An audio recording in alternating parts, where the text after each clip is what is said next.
I wonder whether the 90s will as well, as Palace start this game and the ball is lofted towards the near side. They can't find Mark Bright, and the ball is out of play for a Manchester United throw in deep in defence to be taken by Lee Martin. And they're having so much of a problem getting this back from the supporters that already I can say we're probably not going to get the quickest goal ever at Wembley, because time has been eaten away. They're getting the ball back, and Lee Martin gets his first touch and throws it towards this near side for Mark Hughes. Taken neatly on the chest by Mark Hughes. Tries to find Danny Wallace, but Andy Gray is strongly in there in midfield. And the ball is out of play again. And perhaps it might spend a little time out of play in these opening minutes as the two teams just try to settle down.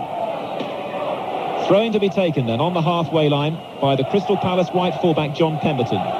He tries to find Gray, but only finds the head of Lee Martin. And Gray is again involved, putting himself about in these opening stages, and again the ball is out of play for a Manchester United throw. They haven't crossed the halfway line yet, United, and Lee Martin looks again, this time for Danny Wallace. Gets it back from Wallace, and the high ball crosses the halfway line, and Andy Thorne is underneath it in that Crystal Palace defence. It breaks now for Barber, going through the centre. Barber plays it through the gap, hoping to find Mark Bright, but Bright hadn't made the run. There were Manchester United defenders back, and they regroup at the back, and it's a first touch for Neil Webb. The man, of course, who's missed most of this season following his transfer from Nottingham Forest because of that Achilles injury. Brian Robson gets his first touch of the cup final. It breaks down and now spins back to Manchester United again. A quick ball played by Phelan is cut out by Crystal Palace. It's back inside the centre circle where Paul Ince was fouled, but the referee plays good advantage for Manchester United. They can't get the final pass right, though, for Brian McClare. And McClare at the moment is playing on this near side, the left-hand side. Danny Wallace has gone across to the right. The ball is with Nigel Martin, and we, after 2 minutes, can say good afternoon for the first time in our commentary to the former England captain Jimmy Armfield.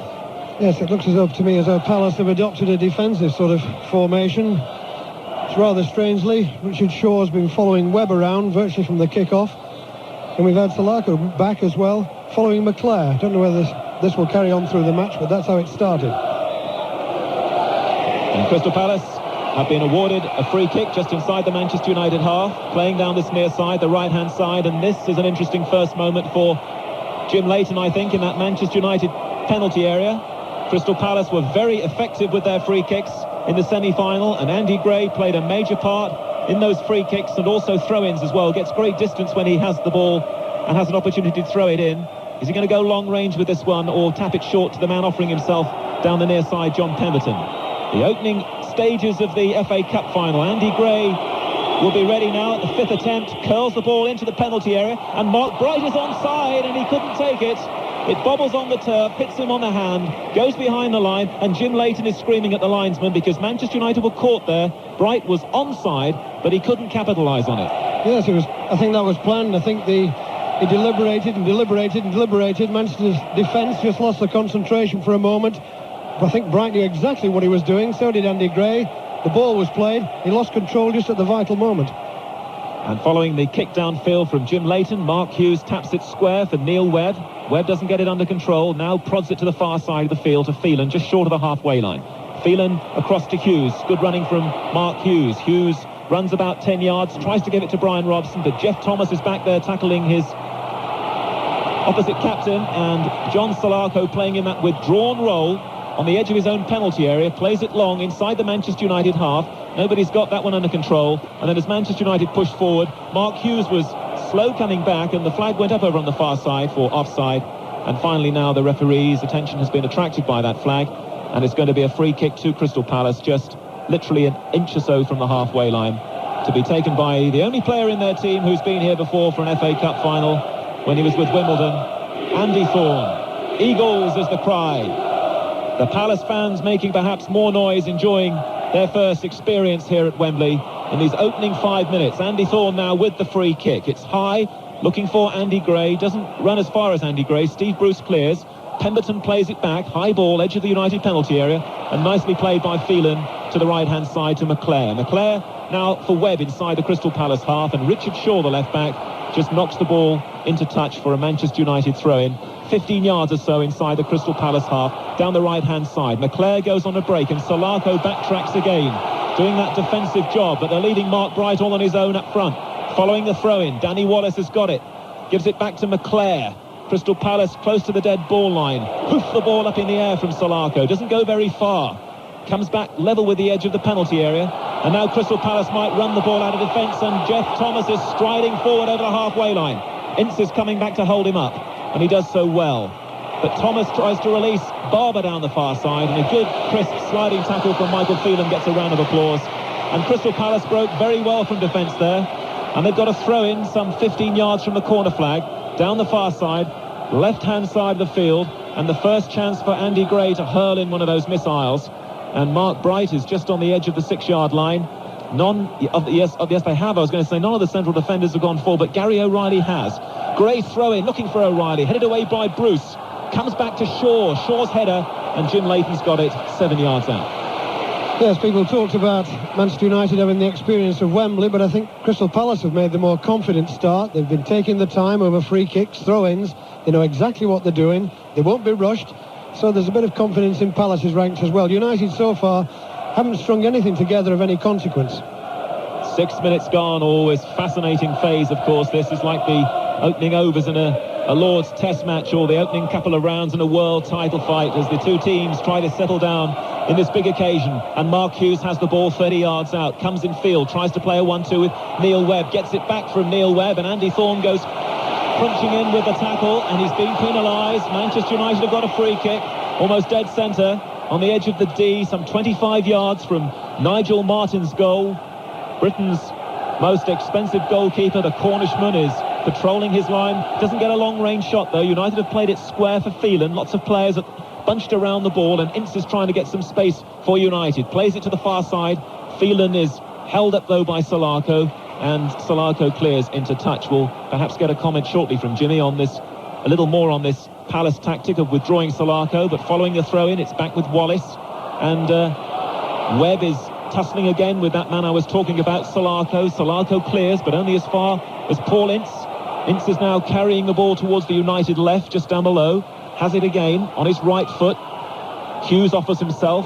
Hughes flicks it forward. Ince makes the run. Can Ince pull this one back with his left foot? Now it's gone behind Nigel Martin's goal. That's a goal kick to Crystal Palace. And we look down in the centre circle, Jim, and there's Mark Bright, the Crystal Palace striker, all on his own. Should they give him more support? Yes, I think what they've tried to do, Palace, I think they're trying to say to United, well, we're not going to give you too much room when you get in forward positions. McClare and Webb both play from the deep. They both make runs from what we call centre field, looking to get into the box. Steve Coppell's obviously done his own work. He's made sure that doesn't happen early on. The sun is trying to break through here at Wembley at last. We have a few little balloons, will need clearing perhaps, drifting into play, and neatly avoided by the Palace fullback Richard Shaw. Steps over them, and it's back again with his goalkeeper Nigel Martin. Clears, the ball swings towards this near side. It's Bright against Bruce. It's still up in the air, and Bright goes in again, but that time Lee Martin was in strongly for Manchester United, and excellent skills that we associate with Mark Hughes to find McClare deep inside the Manchester United half, and back again to the tall Gary Pallister. Palace back away, so Pallister comes forward for the first time in this game. 0-0 here between Palace and Manchester United in the cup final, and Gary Pallister's attempted through ball was handled by Richard Shaw, and that's going to be a free kick to Manchester United, just about 10 yards inside the Crystal Palace half, and taken by Brian Robson quickly for Phelan down the far side, the right-hand side. Webb now comes into it, taking on the left full-back Shaw, getting close to the corner flag and winning a corner for Manchester United. United's first corner of the game, and Neil Webb wants the ball back quickly from the police constable over on the far side, and Danny Wallace goes across to support, and Danny Wallace will be the man to take the corner kick. Steve Bruce goes forward, at the moment standing some 15 yards from Nigel Martin's goal. Gary Pallister has surely gone up there too. The free kick is flat, looking for McClare at the near post. Good work though by Barber to take it away, and then to get a long clearance over to the far side, which Andy Gray is not going to keep in. And that'll be a Manchester United throw deep in defence to be taken by Paul Ince. Yes, it was a disappointing corner that, I thought, by Danny Wallace. People have talked about Palace and the threat they would pose at cross balls, but United can cause threats as well, particularly if the ball's lifted to Palace. He's a big chap, usually gets on the forward position of the 6-yard box, looks to flick on, just as they did when they beat Sheffield United in the quarter-final. That's what they should be looking for. Danny Wallace miskicked that. That was what I would call one opening tossed away. Steve Bruce, great lion-hearted defender for Manchester United, comes forward, as Pallister did a few moments ago. Finds Hughes, 25 yards out. Hughes jinks left and right and then goes into centre for Brian Robson. It's a bit tight for Manchester United on the edge of the penalty area, and Crystal Palace have got a lot of defenders back, and Barber gets a good long clearance towards the near side, which Lee Martin elects to keep in play. And again, Palace stand off him, and Martin clips the ball some 15 yards for Hughes. Hughes taking on O'Reilly, beating O'Reilly, pushes it forward for Martin, who made a good run, but Andy Thorne was there for Palace, and the roll goes up again for the London team as Andy Gray crosses the halfway line and finds Mark Bright close to the touchline. A good return ball from Bright to Gray, but Pallister was there tidying up for Manchester United, and Steve Bruce emerges with the ball halfway inside his own half, finds the only homegrown player in this United 11, Lee Martin. Martin's already well inside the Palace half, finds Danny Wallace close to the touchline, now dribbling in field, taking on Pemberton, and he hit that one off Pemberton's heel, and it spins Crystal Palace's way, and Shaw makes the clearance to the far side, and Bright is having to run from left to right. He's gone across now to the left to get this one, holds it, good possession play by Bright, and then allows Salako to cross the halfway line for perhaps the first time. Long ball from Salako, and Jim Leighton has to come out of his area to take it away from Pardew, and gets a good long clearance into the crowd over on the far side, and that's going to be a throw into Crystal Palace just inside the United half. Celtic 0, Aberdeen 0 is the latest score, by the way, in the Scottish Cup final, so we're level pegging in the two big cup final occasions in Britain today. And here at Wembley, throw to Palace, halfway inside United territory, thrown down the line for Barber. Barber can't get his cross in, but he's won a corner kick off Phelan. A corner kick to Crystal Palace, their first of the game. Andy Gray has had a chance to take a free kick and a throw-in. Now let's see what he can do with the corner kick. Remember, it was from a corner kick from Andy Gray that Crystal Palace scored that fourth decisive goal against Liverpool, when it was flicked on at the near post, and Alan Pardew was roughly where he is now, not far from the penalty spot, applying the final touch for Steve Coppell's team. The corner kick is far side of the field. Thorne and O'Reilly are at the near post. The corner comes in. Oh, Pallister was gigantic in the air there for Manchester United, and that was a good clearance. And now the break is on for the Manchester team. McClare plays it towards the near side, doesn't wait the pass right though for Neil Webb, and that's drifting disappointingly out of play. Alec Ferguson a bit disappointed with that, I would think. That was a good opportunity, with Palace having thrown so many defenders forward for the corner to break, but they couldn't find the accuracy, maybe displaying just a little of the Wembley nerve. And it's back again with Palace and that man Andy Thorne. Long ball looking for Bright. Bright jumps early, flicks it back. Martin's there for Manchester United. High clearance. It's not going to run for a colleague, but then a mistake by Thorne, and in steps Mark Hughes for Manchester United. Support down this near side for Danny Wallace. Excellent ball. Wallace has got it in the Wembley sunshine, taking on Pemberton, getting close to the line and winning a corner, and that was a mistake by Andy Thorne, which results in a Manchester United corner kick on this near side. And now Gary Pallister, having done well at the other end from a corner, goes forward to meet this latest one for United, to be taken by little Wallace. Pallister's at the near post, and Steve Bruce is making signs around the centre of the penalty area. Corner kick, right-footed by Wallace, turned away by Pemberton, comes to Ince, and Ince is over the bar from 20 yards. Goal kick to Crystal Palace. Yes, there was a bit of corner altogether, and there's a bit of apprehension too on the edge of the 6-yard box amongst the Palace players. Steve Coppell's obviously said, you've got to get hold of Pallister. When he gets up there, he had two players back there marking. It was a better corner, swinging in. The flick on came. Bad finish though by Ince. It was a difficult ball for him to hit. And now Nigel Martin getting plenty of feel of that ball in the penalty area, and his green and black jumper and red shorts prepares to launch Crystal Palace from left to right. Tunnel end he's defending, kicks into the United half. Again, Bright is jumping early, trying to put Bruce off. Bright now has the ball neatly under control and finds Gray just down below us on the right hand side. Gray plays the ball through Martin's legs, and then he's obstructed, and that's a free kick to Crystal Palace, just a couple of yards in from the near touchline on the Wembley carpet. We're looking down at Andy Gray, hands on hips, waiting for his central defenders to move forward.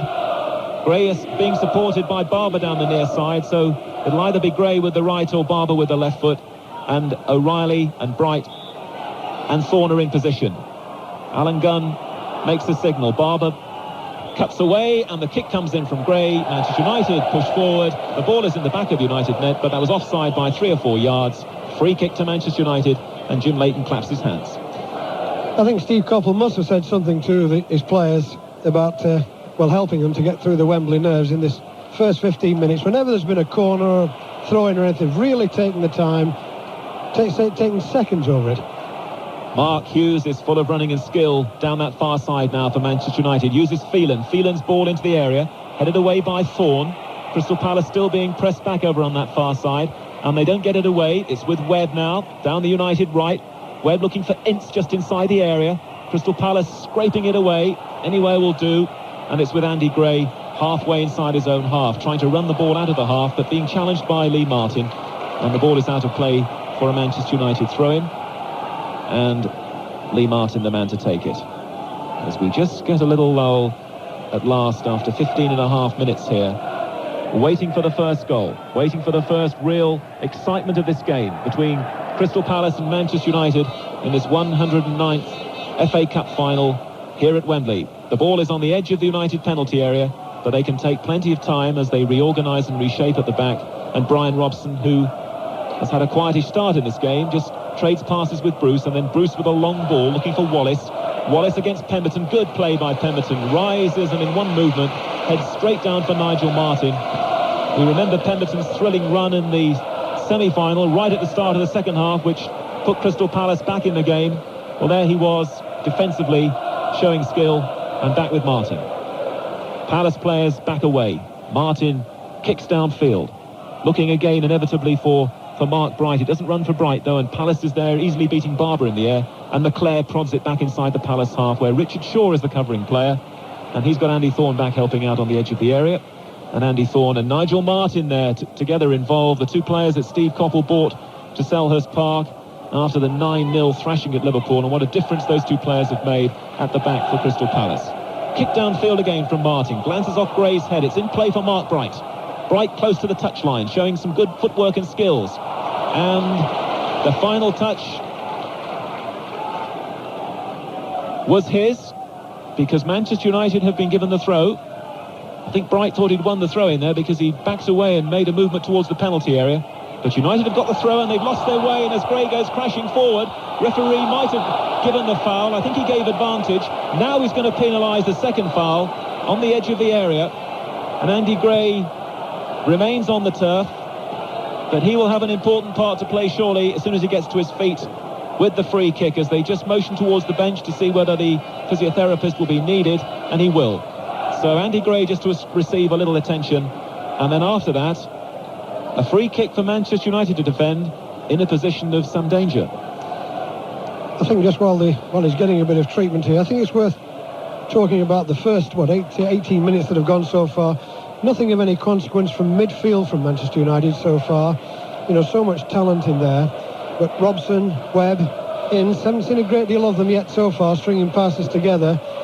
And what Steve Coppell has obviously said to his players is, you know, you must stop this, and as soon as United get possession, bang, Shaw goes on to Webb, Barber straight on to Ince, Pardew straight on to Robson, and it's making it difficult, so they're going to have to work hard. Andy Gray's okay, and he's going to take the free kick, is he, though? Barber's there. No, Barber takes it. Jim Leighton is beaten. The ball is in the back of the net, and Crystal Palace have scored, and Gary O'Reilly's the man claiming it. And the free kick again was the danger from Crystal Palace. Andy Gray, who'd been injured, got to his feet, and in the end it was Barber who curled the kick in. Perhaps Manchester United were deceived by that. Jim Leighton was in no man's land, and big Gary O'Reilly, the centre-half, went forward for it.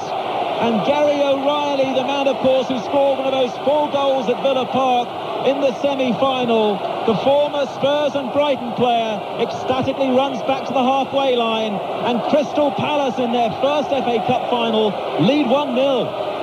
My word, great moment for Crystal Palace. Problem for United, because for the first time, really, Palace was beaten in the air. It was the in-swinging free kick which caused the problems. Leighton was caught. He was caught in no man's land. The two central defenders were stranded.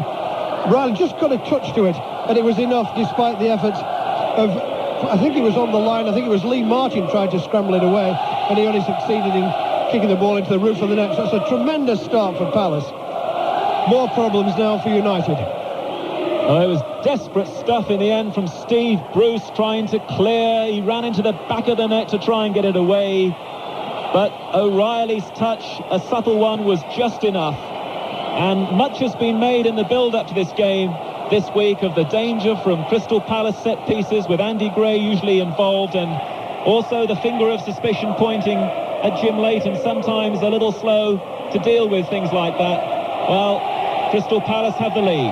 Now what will happen as Paul Ince tries to thread Manchester United back into it through midfield? Ince holds and then looks for Hughes just on the edge of the Palace area. O'Reilly now having to defend this time against Hughes, but Pemberton was helping him out, and the ball is with Nigel Martyn. Still plenty of time to go in this game, still 70 minutes left of FA Cup final 1990. We've had the first goal here. There is still no score, by the way, in the Scottish Cup final between Aberdeen and Celtic. The 20 minutes gone at Wembley. If you're listening all around the world, the surprising news is that Crystal Palace, the underdogs, 66-1 to win the cup at the start of the competition, lead Manchester United by 1-0. Gary O'Reilly, who's had such an up-and-down checkered career with Spurs and Brighton, the man to get the final touch from a free kick taken on this right-hand side, not this time by Gray after the injury, but by Barber. And now Bruce, having failed to clear, tries to put Manchester United back into the game with a long ball, and Crystal Palace hungrily tidying up inside the area. Number 10, John Solarco, was there for them. Finds touch, and it's a United throw, 10 yards or so inside the Crystal Palace half. A little more than that perhaps now, as Lee Martin moves towards the halfway point of the half. Martin throws for McClair. McClair brings it down neatly under control, finds Danny Wallace.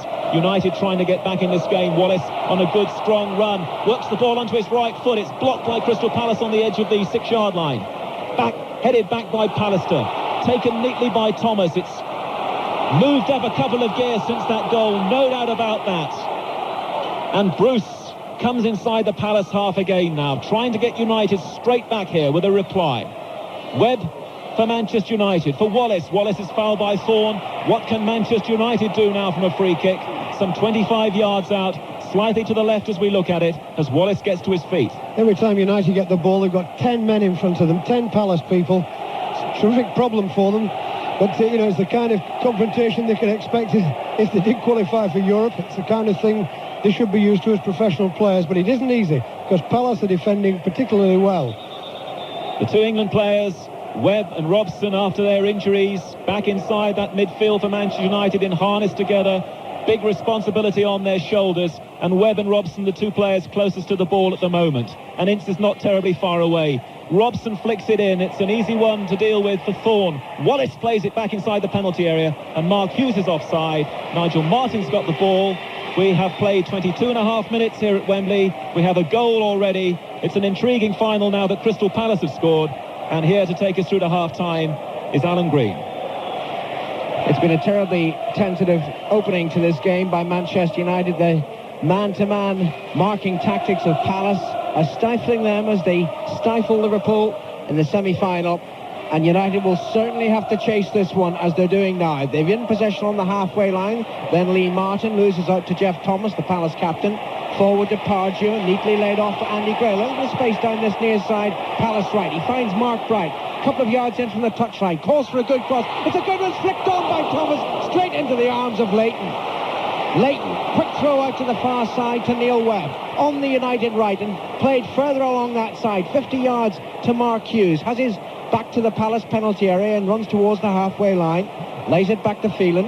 Now it's Pallister. Ince inside the centre circle. Plenty of room to move forward. Palace retreat, prepare to defend. It's with Robson now. Tried to play the 1-2 with Hughes, but the referee spotted an infringement. Didn't see what for, but he certainly awarded a free kick to Manchester United. Now this is about 5 yards from the edge of the D of the Palace penalty area. The centre of that half. And the referee, Alan Gunn, just telling Brian Robson, who waits for the ball to be brought back to his feet, to hold off until the referee is happy with where the Palace wall is. There are 4 men in that wall at the moment. It's an indirect free kick. The signal from the referee. Ince is there, tying up his shoelace at the moment, the shoelace of his left boot. And the referee now standing 10 yards back and says to the Palace wall, that's where you should be. Now he's ready. Robson stands with his back to goal, lays it off to Webb, whose shot is curled over the crossbar and behind for a goal kick. They certainly have been stifled, Jimmy, United. Oh, they have. Could see the intention right away. As soon as they kicked off, as soon as I saw Shaw follow Webb, I started to look round the field, and you could see what Steve Coppell had said to his players. Let's get on top of it right away. Let's let these experienced players, these experienced internationals, feel comfortable at Wembley. And I think that's been notable. So United have now got to do what they did in the semi-final, when they went behind there and came back, and they've got to do it again. They've done it in the semi-final. This is a good question for them now. Can they do it, on the big stage here at Wembley? 25 minutes gone in the 1990 Cup final. Crystal Palace 1, Manchester United 0. Ince sprints forward 40 yards and into the halfway point of the Palace half. Lays the ball off to his left to Wallace. Chip forward to Hughes, edge of the penalty area. Turns, but tries to make room for the shot. Still going forward. Finally, Palace snuff it out as Robson hurls into the penalty area, stretches out his left leg, but can't make contact with the ball. Martin has it in his hands, and Palace evade a moment of danger. Yes, I was just looking at the clock. 25 minutes gone. That's what I would call the first real moment of anxiety for Nigel Martin so far. So I think that will be a bit disconcerting for the Old Trafford supporters. I think they expected, to try and take control of this game early on, and it hasn't worked out. Alex Ferguson was all smiles when he was out on the pitch before the game started, as he led the team out. I can tell you that his face is now wreathed in anguish as he sits on the bench and wonders what his side will do in this game. Behind to the underdogs, Crystal Palace. Palace have a throw in near side, their right, about a third the way inside the United half. John Pemberton, the fullback from Oldham, born in Oldham, will take the throw. He throws it down this near side towards Mark Bright, headed on by Andy Gray. Bright takes it on his chest, but finally Martin stabs the ball out of play, left-footed, and this throw into Palace will be no more than a yard and a half from the corner flag, deep inside United territory, and only Mark Hughes is left up front. Everyone else in the United lineup gathered inside their penalty area. Andy Gray steps back, leans against the advertisement hoardings. It's going to be a long throw, looking to find Bright. Throws it onto the head of Robson instead, beats it away, headed forward by Shaw. The flag is up from the linesman near side, as both Barber and Bright were caught offside, and it will be a free kick to Manchester United. Leighton steals a few yards, moves out to the edge of his penalty area, and then flicks the ball, free kick, to the right to Pallister, forward to Robson. Immediately Pardew comes forward, taken up by McClare. Back to Pallister, far side, running towards the halfway line now, looking to hit it long, and hits it long. Well taken by Hughes, turns away from O'Reilly, the goal scorer, threads the ball through to Phelan. Good cross call for here. McClare with a header, and it takes a deflection. Oh, I thought it took a deflection and went behind for a corner. McClare shows his annoyance at the referee's decision, but the decision is that it is a goal kick to Crystal Palace. Yes, United's best move, that lovely ball from Hughes inside the full-back. Good run by Phelan, made it though. It was an excellent run. He's only played right full-back about 5 times. Settled into the position well. It was a good cross onto the back post. McClare headed it quite clearly. It hit Salico and went behind. Goal kick nevertheless. Reaches the centre circle where Pallister heads it back into Palace territory. Hughes flicks it again untidily out to this near side, and Webb couldn't really get that one. And it's a throw-in to Crystal Palace. John Pemberton will take it as he moves forward and gets the ball back from Richard Shaw, about 10-12 yards short of the halfway line, but Pemberton turns towards his own goal and throws the ball back to Nigel Martin. Martin, who at the start of the season was playing in the 3rd division with Bristol Rovers, now on the greatest stage of them all, the FA Cup final at Wembley. His clearance long, right-footed, drops onto the head of Pallister, who heads it towards Webb, inside the centre circle. Jeff Thomas, the Palace captain, with an overhead kick. Phelan heads it clear again. Pardew, good decisive header from Palace, but that was wasted by Mark Bright as he flipped the ball out towards this near touchline. No chance of Andy Gray keeping that one in play. Throw into United. Taken quickly, and there was another throw off the feet of Jeff Thomas. Robson's pass forward intercepted, and the throw will be taken by Lee Martin. Midway inside his own half. Throws towards Webb. It's still 0-0 at Hampden between Celtic and Aberdeen. Here, Palace lead United by a goal to 0. Free kick to Manchester United, about 10 yards short of the halfway line. And when the ball is finally collected from the Palace players, it'll be thrown towards this near side, and Lee Martin will take the free kick short to his right to Paul Ince. Ince has Pallister further to the right and plays it to him. Crossing the halfway line now, Manchester United. Pallister lengthens his stride, moves forward, lays the ball off to Ince, centre of the Palace half. Back to Pallister, just outside the penalty area. Plays the cross, looking for Robson. Robson can't get it. Headed away by Pallas, picked up by Wallace. Again, the ball is stabbed into the penalty area towards Hughes, and it's beaten away on the far side, and Phil Barber hits it into the crowd. Most of the Manchester United fans diagonally to the left as we look. The ball quickly brought back by them. Phelan takes the throw. Down to McClure, right side of the penalty area, back to goal. McClure tried to bring Pallister into play, but Pallister tripped and forgot about the ball. It ran out of play, and it'll be a throw into Crystal Palace. But there's no real need, Jimmy, for Palace to be too adventurous. They didn't start adventurously, and they're continuing that way. They've got the goal.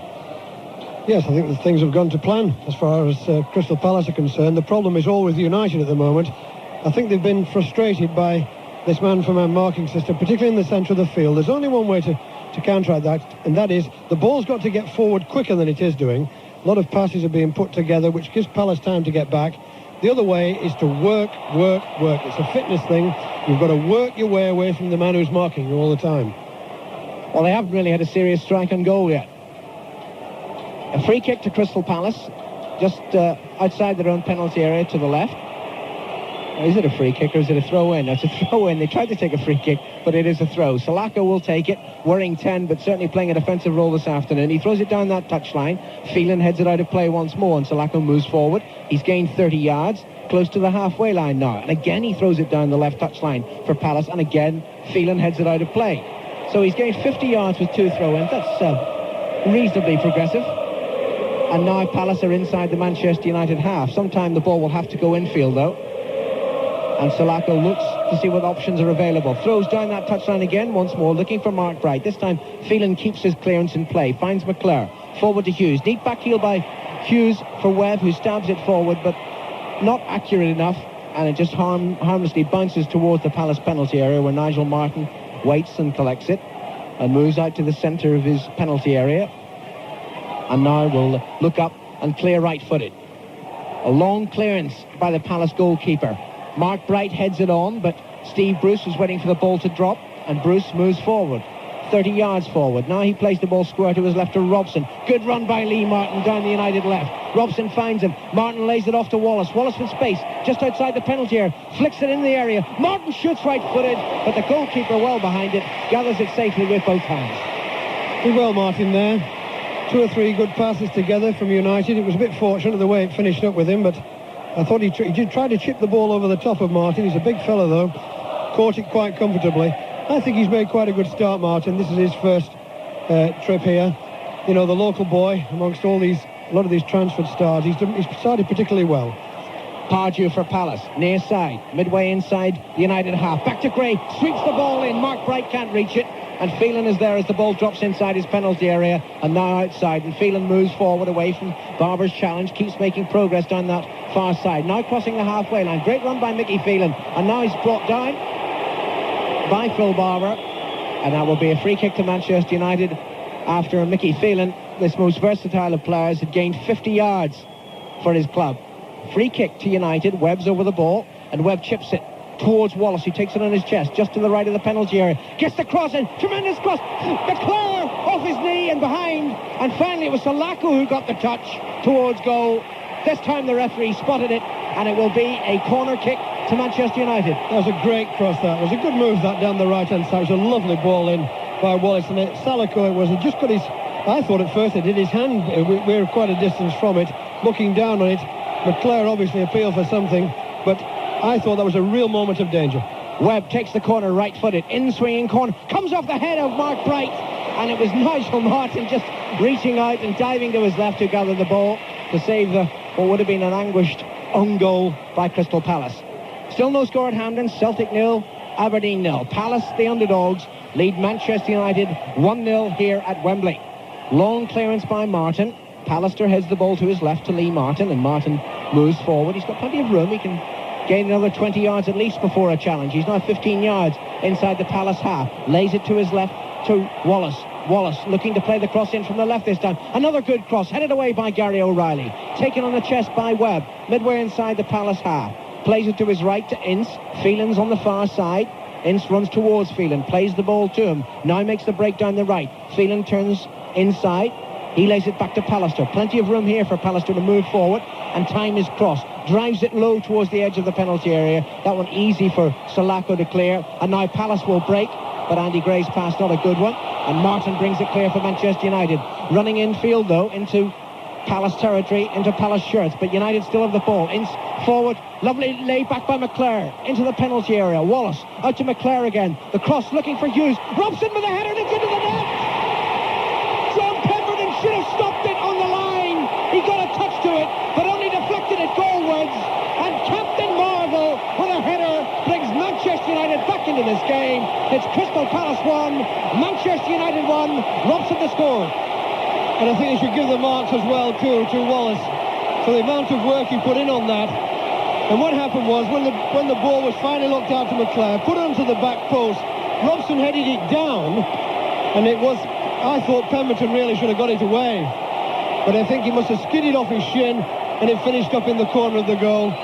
My word, Manchester United needed that, and that man Robson's appeared there again. First time he's really got into a forward position. There it is, 1 each. It was Robson who brought them back in the semi-final, the first semi-final game against Oldham Athletic, and he's done it again where it matters at Wembley. I was hearing Bob Wilson say before the start of the game that the one concern about goalkeepers with this surface, this beautiful surface, is that it was slightly skiddy. And that ball certainly skidded off the surface when Robson headed it down. The fullback should have cleared it down. Palace attack United now. Andy Gray inside the penalty area. Makes room for the cross. Hits it too deep though. And McClare will pick it up on the far side for Manchester United and hit it long out of play on the far side. Throw in to Palace. And all their fans away to our right, who were celebrating tremendously after 18 minutes play when their side took the lead. Now rather silent. The celebrations are to our left with the fans from Manchester. Throw in for Palace, far side. Salako takes it. Throws looking to find Mark Bright. United intercept and clear to the halfway line. O'Reilly and Hughes tussling for the balls. 6 of one, half a dozen of the other. Who's the free kick being given to? It's been given to Palace. And O'Reilly paying very close attention to Mark Hughes. And he held the Welshman off very well there and wins a free kick for his pains. Andy Thorne, according to Steve Coppell, the fulcrum of this Palace side, will take the free kick. A couple of yards short of the halfway line. Checks, comes forward again, hits it right-footed towards the edge of the penalty area. O'Reilly's moved up, but O'Reilly was pushing, and Pallister applauds the decision of the referee. No need for that. But there's so many players with their sarcasm these days look to the referee, and if they make what they think are the right decision, think they have to make a comment about it. Free kick it will be to United. Coppell leans forward on his bench, head in hands, and thinks, well, we're back level. And Ferguson still sorry for himself on the bench. It's a worrying time for Alex Ferguson, despite all the success that he had with Aberdeen in Scotland. 3 league titles, 4 Scottish Cup wins, 1 League Cup win, and of course that glorious triumph in the European Cup Winners' Cup. He knows this is the most important club match he's ever been involved in, and he's desperate that his side wins it. They have the ball now. Martin, back to Bruce, just inside the Palace half and moving forward with purpose. Bruce, midway inside the Palace half. Wallace calling for it. Gets it on this near touchline. Good ball forward. Flick the lay off by Webb. Great chance for United as Phelan collects it right side of the penalty. McClare with a header. He's hit it wide. Oh dear, what a miss by Brown McClare. 5 yards out, clear header. Should have scored, missed. Great chance. Suddenly there's a spring in United's step. The whole thing's changed. Webb was involved in it. Move was lovely. Came out to the right. The cross was over. McClare no more than 5 yards out. Just inside the near post. The header normally would have buried. Great chance gone. While McClare has been playing in a more withdrawn role for Manchester United for most of the season, really right midfield, and the goals haven't flowed this season as they have done in the previous 2. He's only had 8 against his name this season, and perhaps the sharpness lacking in terms of what he does directly in front of goal. It certainly was lacking there. Bright for Palace. Plays it to Pardew. Bright takes the return, lays it off. Not a good layoff though. Intercepted by Martin. Martin clears into the Palace half. There's Jeff Thomas, the Palace skipper. Back to Andy Thorne. Thorne just waits. There's nobody pressing him for the ball. And now he tees it up and plays it forward, right-footed towards this near side. Palace right. Comes off the head of Martin. And infield to Pallister, just outside his own penalty area. Pallister moves forward. A couple of those Palace balloons still along the pitch. Nobody has deigned to stamp on them at the moment. And Palace have possession, just inside the United half. Pardew, Bright makes the run. It's laid out to Bright, but Bright straight offside, and it will be a free kick to Manchester United. I think it's noticeable that when Crystal Palace do get possession, of course, they haven't got the flair in the centre of the field. Got some very, what I would call, good workers in there, good grafters. No real flair. That was a question there of the deliberating when the ball came. Bright had made his run. It was too late. He was offside. That more talented midfield player would have released that earlier and made Bright make the run. Bruce for United, inside the centre circle, across the halfway line. He's got Ince to his right, and he gives it to the more creative player. Robson short too, but Ince stabs it forward, taken up by McClare. Out to Ince again on the far side, United right. Webb makes the run. Richard Shaw held him off, and Shaw wins out too, plays the ball back to his goalkeeper. His man-to-man marking still being persisted with by Crystal Palace. Martin moves out to the edge of his penalty area and waits while players move forward. Now he clears, right-footed. Long clearance from the keeper. Pallister heads it down for United, but it's picked up by Jeff Thomas, and Thomas sprints forward, left side of the United penalty area. Ince goes with him. Thomas checks, lays it back to Phil Barber. Barber has Salako further wide, but Barber crosses, looking for Bright, headed away by Pallister. Thomas heads it back into the United penalty area. Andy Gray tries to make contact. Bruce clears it. Pemberton rushes forward for Palace, and he's brought down by Brian Robson, and this will be a free kick to Palace in a dangerous position for Manchester United. Just 6 yards outside the penalty area, if it is 6 yards, and Leighton will be a little concerned about this one. Standing at his left hand upright, directing the wall, and the ball is still on the touchline on this near side. And finally it's Alan Pardew who spots that they're without the most important instrument in the game, the football. Comes across to get it. Where are the ball boys? Nowhere to be seen. They're watching the game, aren't they? And the ball is given back to Andy Gray, and Gray is ready to strike this free kick. Now it's no more than 6 yards outside the United penalty area, slightly to the right of the D. Gray stands over the ball with Pardew, and Jeff Thomas prepares to make a run. Now it's laid off by Pardew for Thomas, and he hits that one high and behind, and it will be a goal kick to Manchester United. That would have been a good one when Wigan played here a fortnight ago. Not a very good free kick that, not very well struck. I think we're coming towards half-time now. I don't think it'd be a game that the soccer purists will think a lot about. But it is exciting. We've had the incidents, one each. I still feel both teams, not really strung anything together to me to be convincing. It's still wide open, this cup final. We could do with a bit more quality, in short. The ball is played forward, and immediately Pemberton fouls Danny Wallace, and it will be a free kick to Manchester United inside the Palace half. Robson, we keep saying he's had a quiet game, but he scored a vital goal. He'll take the free kick, left-footed. High towards Pallister, who'd made the run to the edge of the area, headed on towards Webb. Pallister's up there once more, but he lets the ball fall to Phelan instead. Back to Ince. Ince waits and plays it on to his right foot and runs down that far side. Thomas goes with him. Ince is being held back by Thomas. That'll be a free kick. The linesman's flag very quickly up on the far side. The Palace fans didn't seem to appreciate the decision, but I've no doubting the referee's mind. And it's a free kick 5 yards to the right of the penalty area.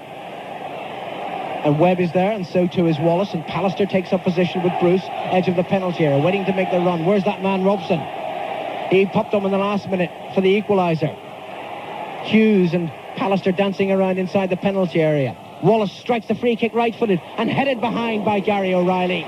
They took the safe option. Corner to Manchester United. Their fourth of this first half, and just a minute to go to half-time.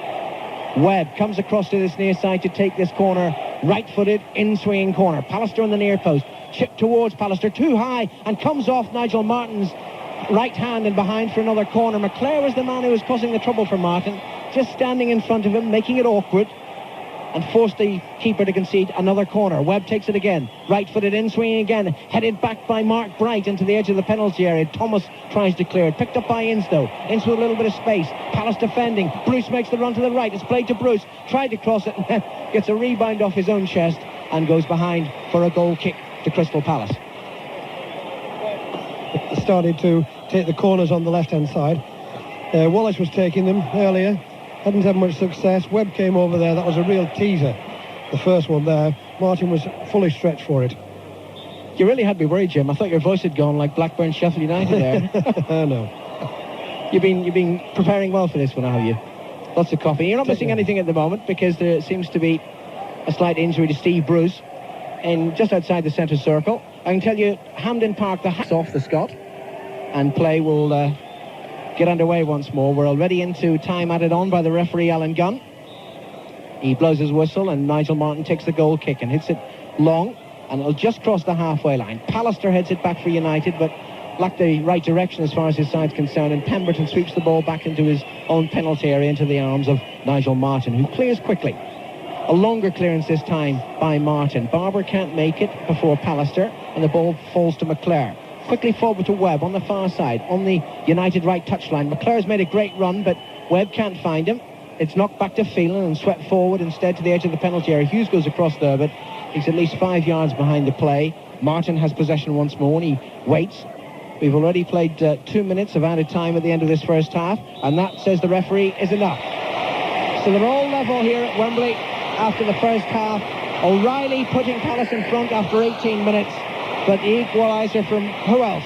Brian Robson with 10 minutes to go to half-time. Crystal Palace 1, Manchester United 1. And so the players leave the pitch away to the tunnel to be replaced by the bands of the Coldstream Irish and Scots Guards for our half-time musical interlude. And whilst the real facts that matter are the 2 goals, Brian Brutler has many others for us.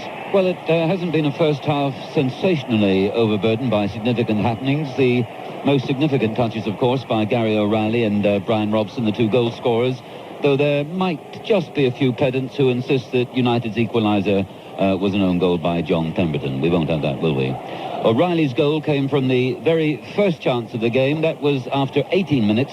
And Robson's equaliser came from United's 4th chance. The facts and figures from Audie Adams show that altogether there were only 7 authentic chances in the first half, of which 5 fell to Manchester United and 2 to Palace. United's 5, the last 5 of the half, though, which stresses the grip which at that point United had taken on the game. Otherwise, the statistics reveal Manchester United all in white, playing from left to right in the second half and giving the ball to Danny Wallace, the danger man, over on the far side, as one of the bandsmen falls over, I think, carrying the drum down. Their almighty drum beat, but we continue. We watch Crystal Palace coming over the halfway line for the first time, immediately swamped in midfield, but it breaks Andy Gray's way again. Good tackle by Paul Ince, though. Still Crystal Palace pile forward, and it's that man Pemberton racing into the penalty area right at the start of the second half. Jim Leighton's got it, but Pemberton on the charge there, just like he began the second half against Liverpool at Villa Park in the semi-final. But that was brave goalkeeping that time by Jim Leighton, and perhaps there might be a chance just to reconfirm the lineups for you. Jim Leighton, Mike Phelan, Steve Bruce, Gary Pallister, Lee Martin for Manchester United, Brian McClare, Neil Webb, Brian Robson, Paul Ince, Danny Wallace and Mark Hughes. The ball is with Wallace over on the far side, trying to go round Gray, and Wallace goes down, looks immediately at Alan Gunn, expects the free kick. Manchester United central defenders move forward in anticipation of something, either a throw or a free kick. The roar goes up as they get the ball back from the touchline over on the far side. It's a free kick. Lee Martin, 20 yards out, a couple of yards in from the far touchline. Lee Martin takes it with his left foot, and as soon as he takes it, the flag goes up. And although Neil Webb steals forward, he's yards offside, and it's a free kick to Nigel Martin. Now, this is Nigel Martin's team around him. John Pemberton, Gary O'Reilly, the goal scorer, Andy Thorne, Richard Shaw, Andy Gray, Jeff Thomas, Alan Pardew, Phil Barber, Mark Bright, and John Solarco. O'Reilly after 18 minutes. And then Robson after 35. An exciting first half, if not great quality. And the ball is with Martin, and he clears into the Manchester United half, to the far side of the field. Flicked on, it's for Bright on the floor. Bright through for Pemberton. Pemberton's on the charge again, and he's immediately clattered by Steve Bruce, who holds his hands up in apology. But Alan Gunn will want to speak to Bruce. The professional foul on Pemberton. But what it's done is concede a free kick, and Crystal Palace, as we've been saying, pretty lethal with these free kicks. So more testing moments for Jim Leighton, perhaps, as the referee has a good long stern word with Steve Bruce and just warns him, I think, that next time perhaps he'll have to be cautioned. Pemberton has to receive attention, and the free kick inevitably again is with that dynamic duo over on the far side of Barber and Gray.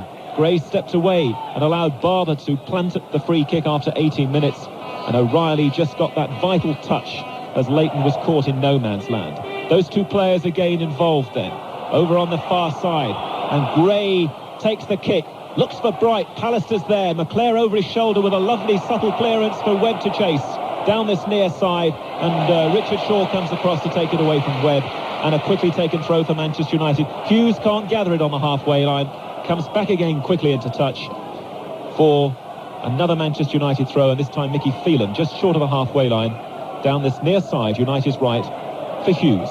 Hughes trying to get the ball under control, plays it back, Webb lays it forward, and Manchester United are caught offside. This time it was Danny Wallace, and here, first time in the second half, is Jimmy Armfield. Well, Palace have made a positive start. John Pemberton twice has been on forward runs. The last time I thought Steve Bruce was a bit fortunate he didn't get a yellow card there. He checked him when he was in full flight, put his right arm across and caught him, and I think, you know, he is a bit fortunate. So Palace still going for it. And Mark Bright, the man to chase it, glances it on, hopes that Barber's there. Bruce was there, and Bruce tidies up, gives it back to Jim Leighton. The Crystal Palace song, of course, for Wembley 1990, the old Dave Clark 5 hit, Glad All Over, and they were certainly that after 18 minutes when Gary O'Reilly put them in front. And interesting that we should talk to Jeff Hopkins at half-time, the Welsh international, because he's unfit. Had he been fit, O'Reilly might well not be playing in this game. And now as the action moves inside the Palace half, Brian Robson's been brought to the ground by Richard Shaw, and that's a free kick to Manchester United on the edge of the centre circle inside the Crystal Palace half. Centre field, Paul Ince, one of the two players most effective in the first half, according to Malcolm Allison, with Danny Wallace for Manchester United. And Ince is there and lays the ball left to Steve Bruce.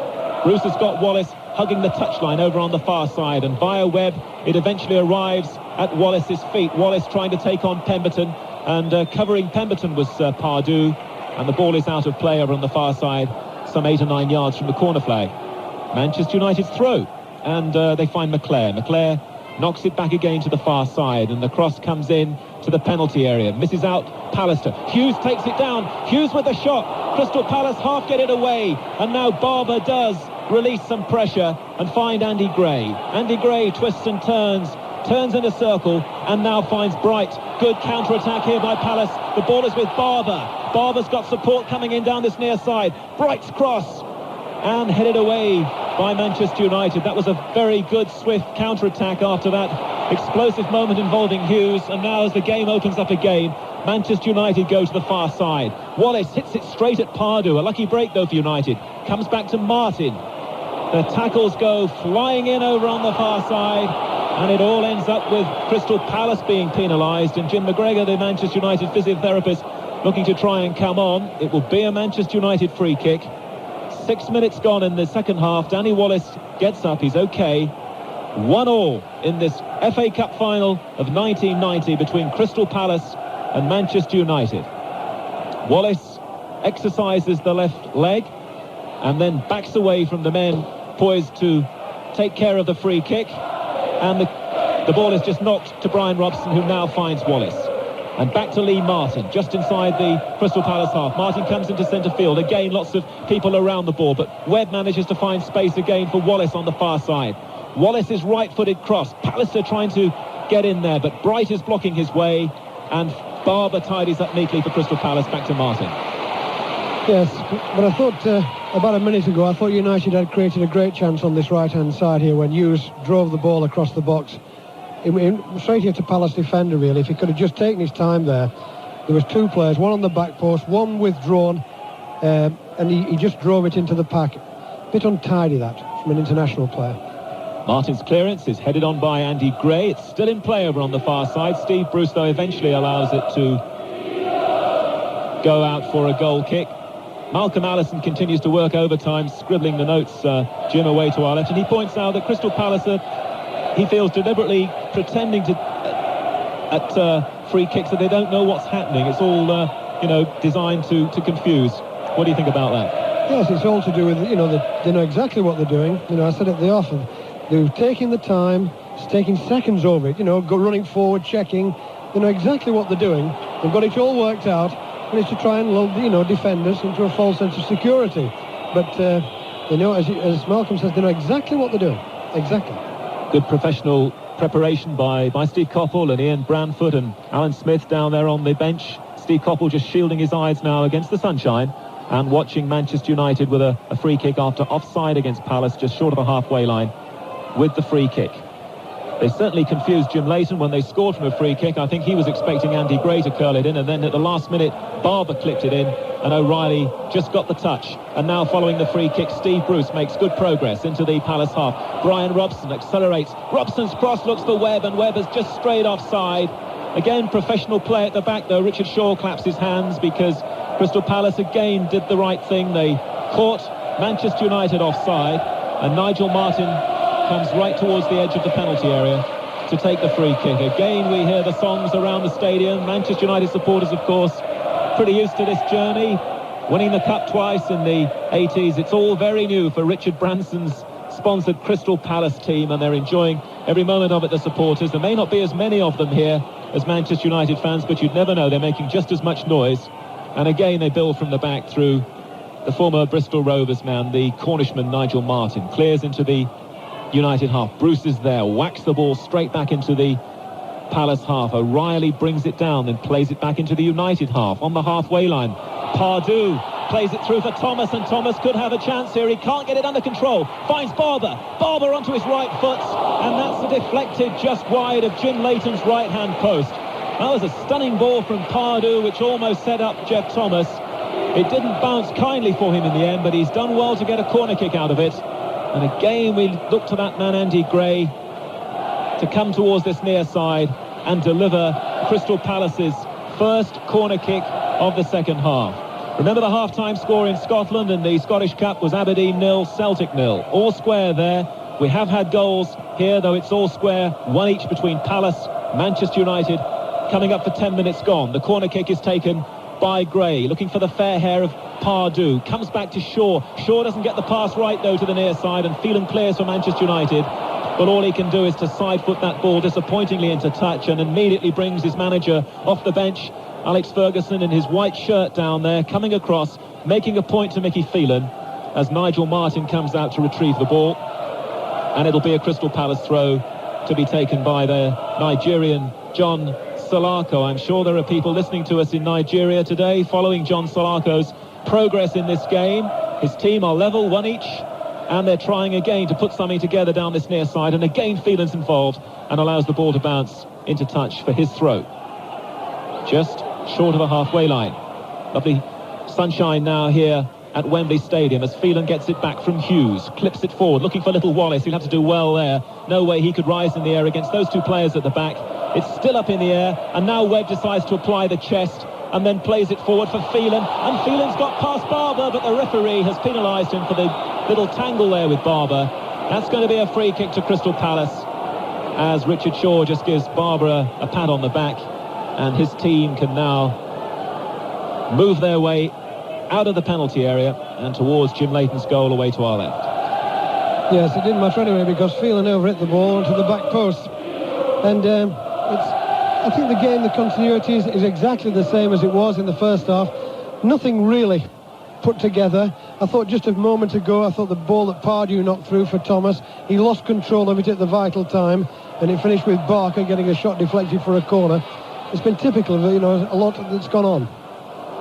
Following the long kick downfield, Ince is there, digging it away from danger, finds Brian Robson. Robson tussling with Thomas, the two captains locked in combat there. And Thomas has been penalised. I think Manchester United thought they had advantage anyway. There's a few words going on there between players and referee, all part of the tension of the occasion. And now it's going to be a Manchester United free kick on the edge of the centre circle inside their half. Back again with Bruce. Steve Bruce, the man who I understand will take a penalty should it occur in this game for Manchester United. He's certainly playing adventurously forward at the moment. He's well inside the Palace half.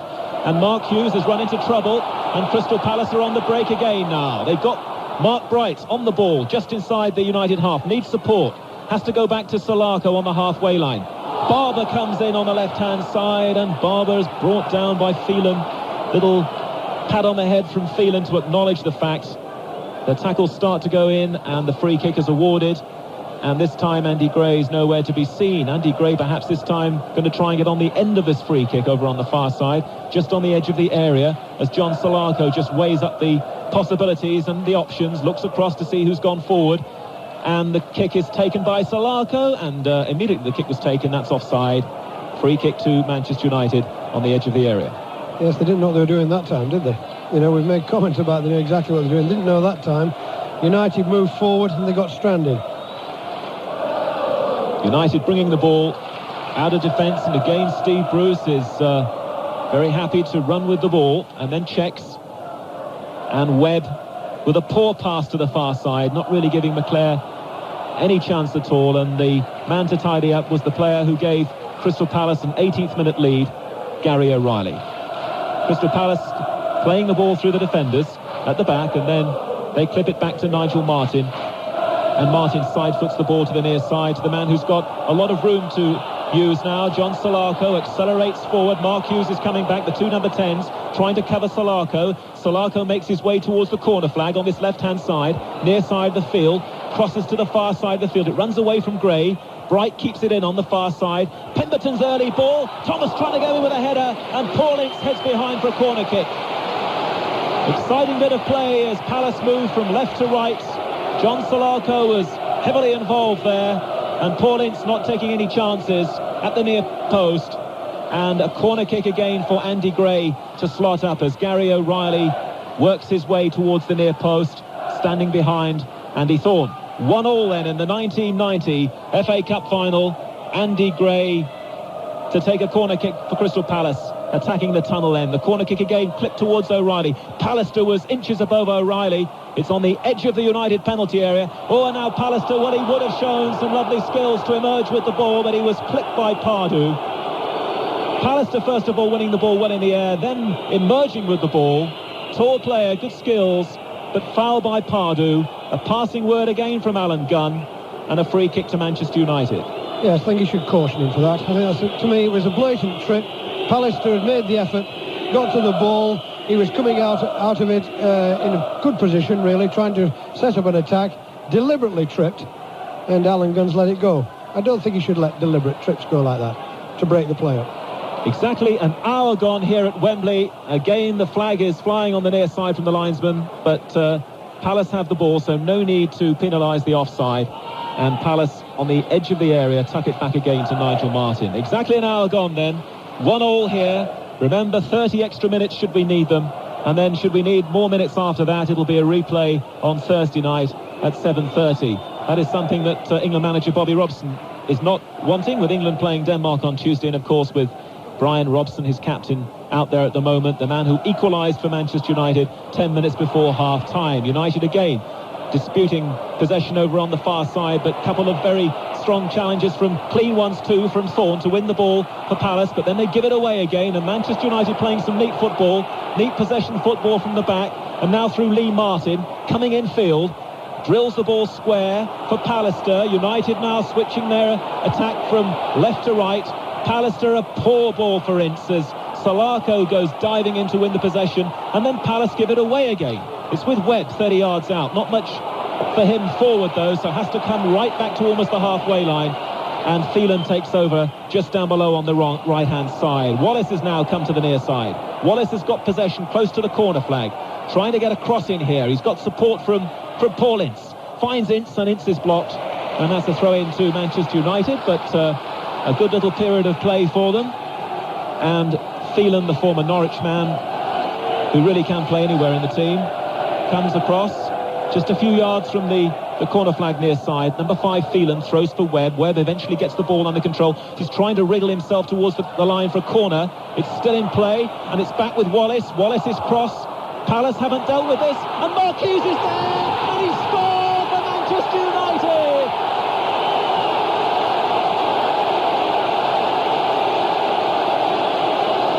And that really was a catalogue of errors by Crystal Palace inside their penalty area. They had chances to get it away, they didn't. Eventually it spun a little fortuitously over on the far side to Mark Hughes about 10 yards out. And Mark Hughes didn't waste any time. He buries the ball in the back of Nigel Martin's net. And Manchester United have come from behind here.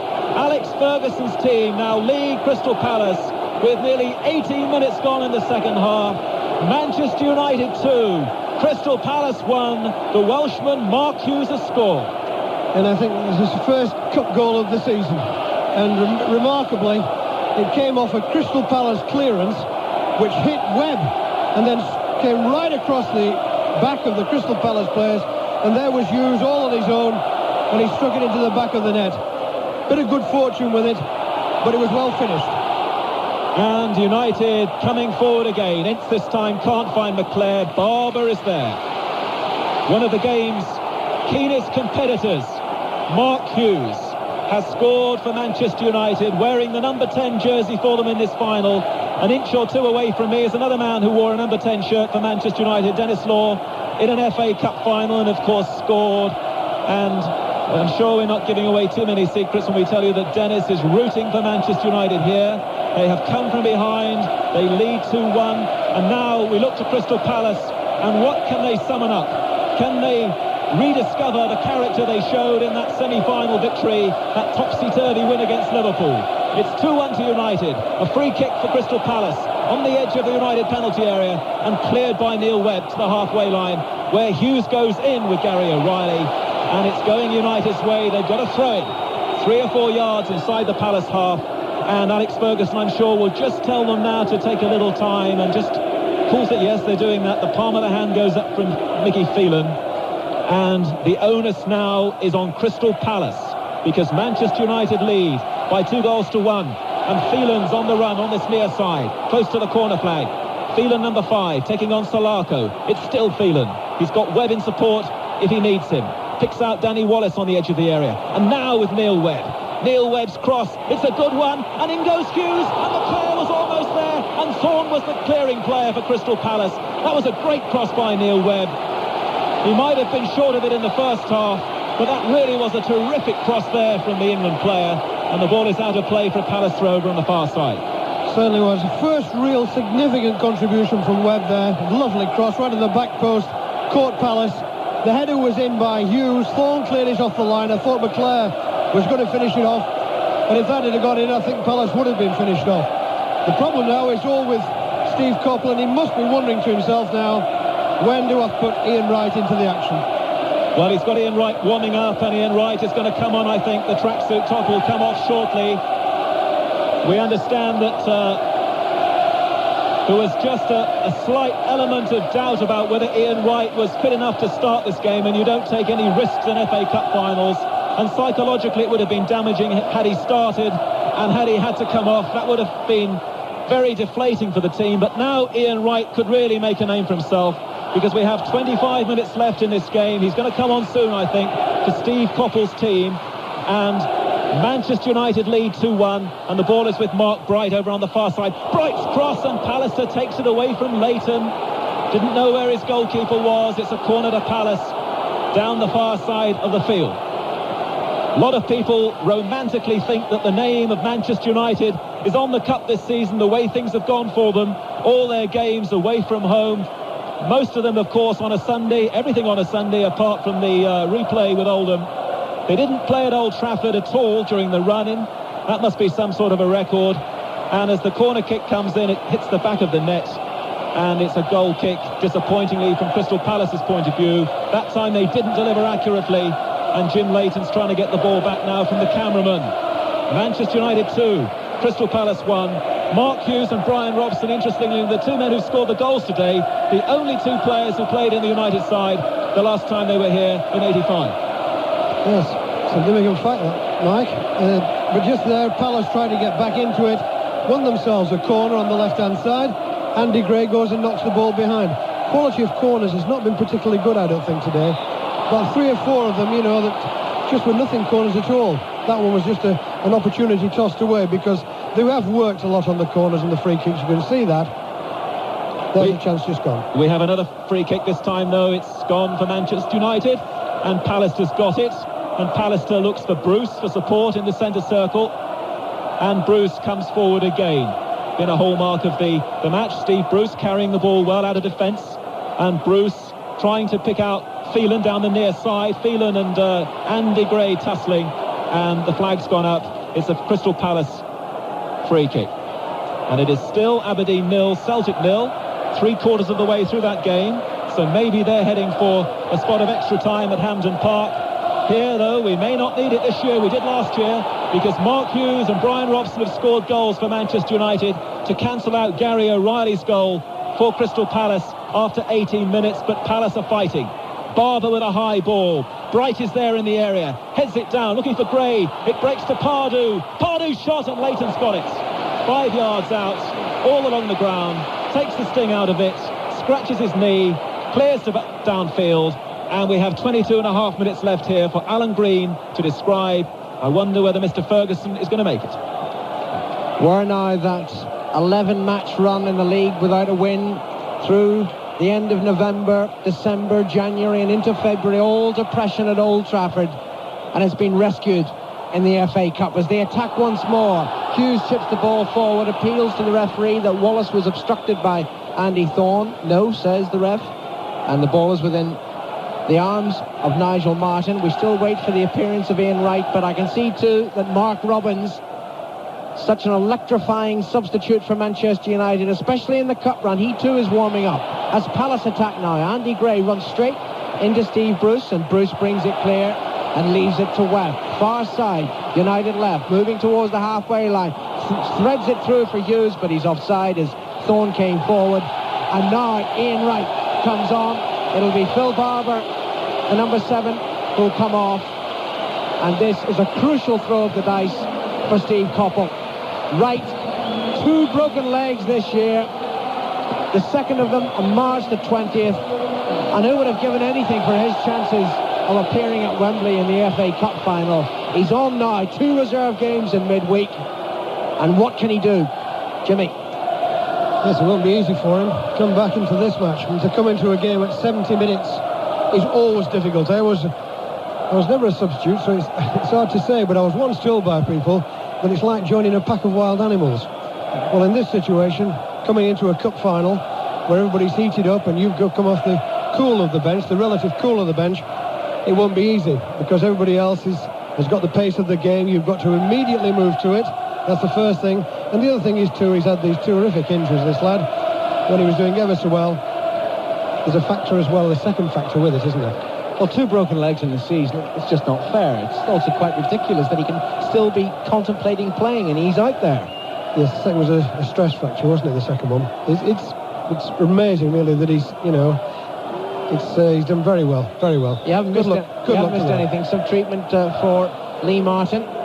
And a free kick to Palace, taken by Thorne, hit long towards Gary O'Reilly, who flicks it on with his head. Bright challenges, the ball almost falls inside the penalty area for Ian Wright, but United bring it clear. Webb, near side, out to McClare, back to Webb. Webb just being hustled a little bit, but does well. Lovely flick down this near touchline to McClare. Forward to Hughes on the halfway line, controls it well. He's got Ince to his left, and he finds Ince, and Ince moves forward in space and spots Martin on the far side, but a poor pass by Ince, and Palace have it again. Pemberton, Wright the substitute on the far side, but Pemberton runs infield and runs into white shirts, and they bring it clear. Mark Hughes, near side, further to this near side to Danny Wallace, and Wallace flicks a good pass forward. Hughes is on the run. If McClare spots him, he almost paraded through, and it was indeed stopped by a handball, and it'll be a free kick to Manchester United. But if McClare had just got that through to Hughes, he was clear and a run at goal. As it is, United have a free kick. Webb takes it, plays it to his left to McClare. Bruce has made the run forward and he waves his arms up. Give it to me, he says. No, says McClare. Out to Wallace. Wallace just a few yards outside the penalty area. Shoots right-footed wide of goal. Martin had that covered all the way. It's gone behind for a goal kick. Martin rushes to retrieve the ball. Archie Knox and Alex Ferguson both off the United bench, bawling out instructions to their players. What we have, we hold, he says. 2-1 ahead and just 18 minutes left for play. Martin's goal kick. looks for the head of Ian Wright, finds Steve Bruce instead. United have it. Webb just outside the centre circle to Wallace. Lovely pass forward to Robson. Run and goal inside the area. Robson shoots and wide. And the captain should have had a double, but didn't. No, and I think Robson realised the opportunity there. It was a lovely move by United, but what's happened, of course, is that since Wright come on, the player's gone out of midfield. There's suddenly a space in there, and it was there for Robson to make that run. It was a lovely ball knocked through down the left-hand side. I thought he should have finished it better than he did. Full marks to Palace, so they won't stop running. They chased him back and put him under pressure right at the last second. Here's Ian Wright now, his first touch, just on the edge of the penalty area. He's beaten the defender. Can he score? Yes! Remarkable! Ian Wright has only been on the pitch a minute or so. He makes his first contribution. With his first touch, he evades the defender. With his second, he scores. And Palace are level. Ian Wright. Well, that was absolutely incredible. Wright chased the ball out to the left-hand side. There was a despairing tackle went in, but he stepped inside Pallister, and as Jim Leighton came out, calm as you like, as though he'd been on the field all the time, he right-footed it with the inside of his right foot, and he put it past Jim Leighton's left hand, underneath Leighton really, into the corner of the net. What a magnificent substitution this fella Steve Coppell has made. I bet Wright can't believe it, but it's a great moment for him. The game has just stopped for a second. A great moment, Alan.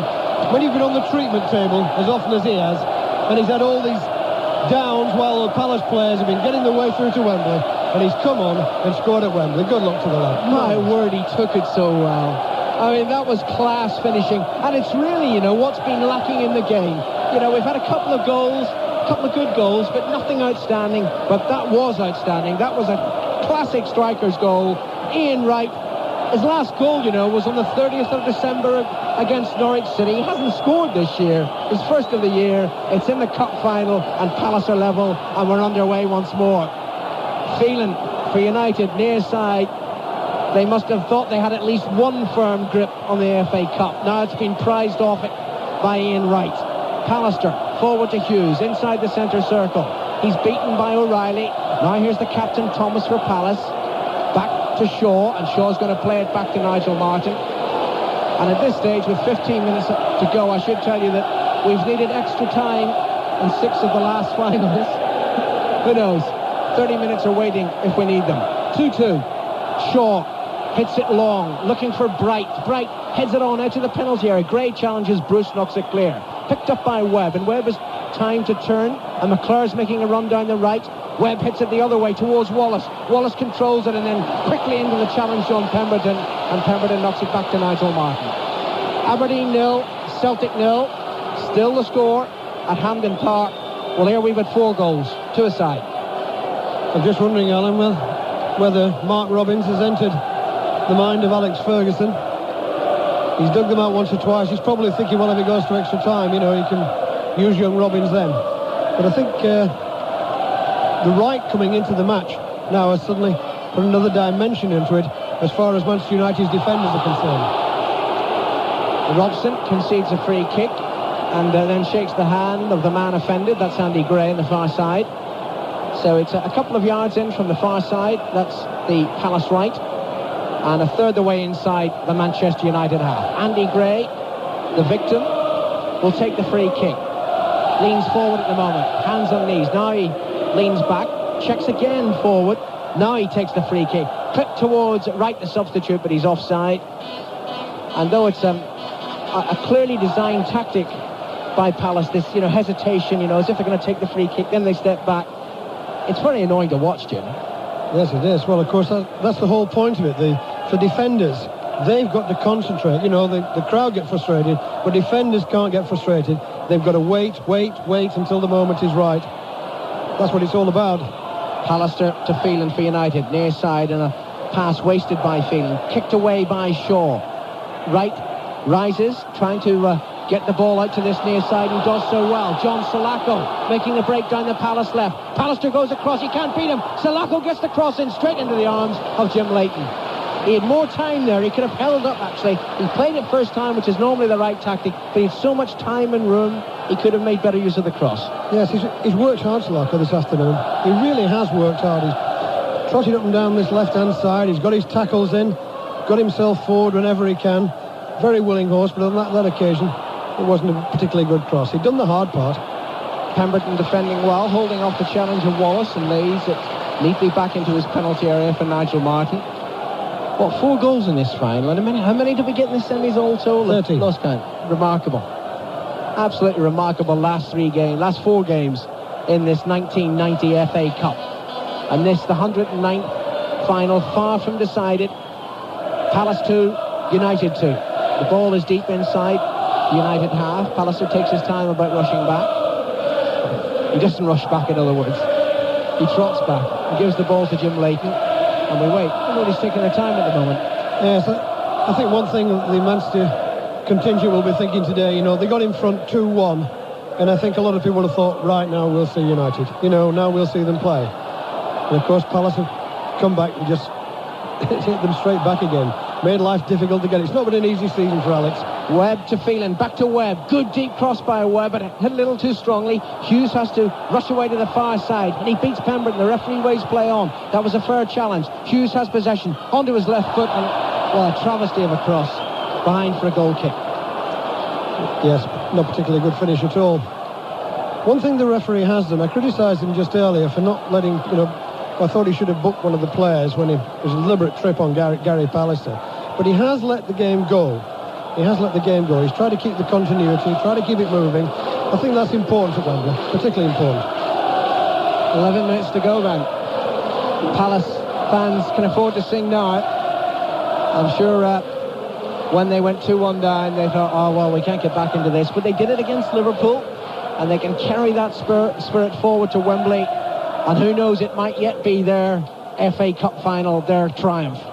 Thomas, their captain, plays the ball forward. Now Pardew stabs it towards the far side of the field. It falls to the feet of Lee Martin. Martin can turn unchallenged and move forward. Lays it to his captain, Robson. Back to Martin, short of the halfway line. Now crossing it. Gray challenges, but it's knocked forward to Wallace. He can't control it. Andy Gray knocks it out of play, and it will be a throw into Manchester United. About half a dozen yards inside the Palace half. Far side of the field, United left. Ball slow to be brought back. Wallace trundles it down the line, and Martin stolen at least 20 yards. Takes the throw. Referee let him get away with it. Down to Webb. Webb running with his back to the goal, and now he can turn and looks for support and finds it in the near side. United right with Phelan. McClare makes the run. Phelan has the ball. Chipped instead towards Ince, inside the penalty area. Ince turns onto his left foot. Phelan's there if he wants him. Play to Phelan. The cross, just beyond Hughes. In fact, it hasn't gone out of play. Martin's chasing out of his penalty area onto the far side to make sure that it goes out of play. And it finally goes for a throw-in, and it will be to Crystal Palace. And why did the two United strikers hesitate? I think they were anticipating Phelan pulling the ball back a little bit, and he knocked it over onto the back post. That's one thing about Phelan. As I say, he's only played half a dozen games at right full back, and when you get in the forward positions, you know, it is slightly different than coming from the centre field. Getting the trajectory right, picking players out from that angle. Coppell gets off his bench and points forward for Palace. Come on, another goal, he says. Right, the man who got the equaliser, wins a throw-in on the far side off Bruce. Andy Gray will take it. Gray runs into the advertisement hoardings, and now he picks up the ball. And this one's almost level with the edge of the United penalty area. And Gray can take a very long throw. Bright is calling for it. Edge of the 6-yard box. It's thrown beyond him. Headed away by Pallister. Webb on the edge of his penalty area to Martin and stabbed forward towards Wallace. Wallace flicks it on neatly to McClare. Crossing the halfway line. Plenty of room down the right. Now he checks. Looking for support from Robson. McClare keeps the ball. Phelan's made a great run for support down the right flank. McClare stabs it towards Hughes. Far post. Header down. Can't keep the ball in play. And it's a goal kick to Crystal Palace. Defended well, Palace there. I was watching him when the ball came to McClare, picked the man up, stayed with him all the time. They've kept the concentration when the balls are coming in. And that's why it's been difficult for United to pick people out of crosses.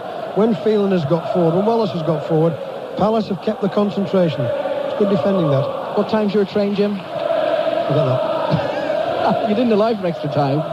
Should have thought of it. I'll be going home with the mailman again.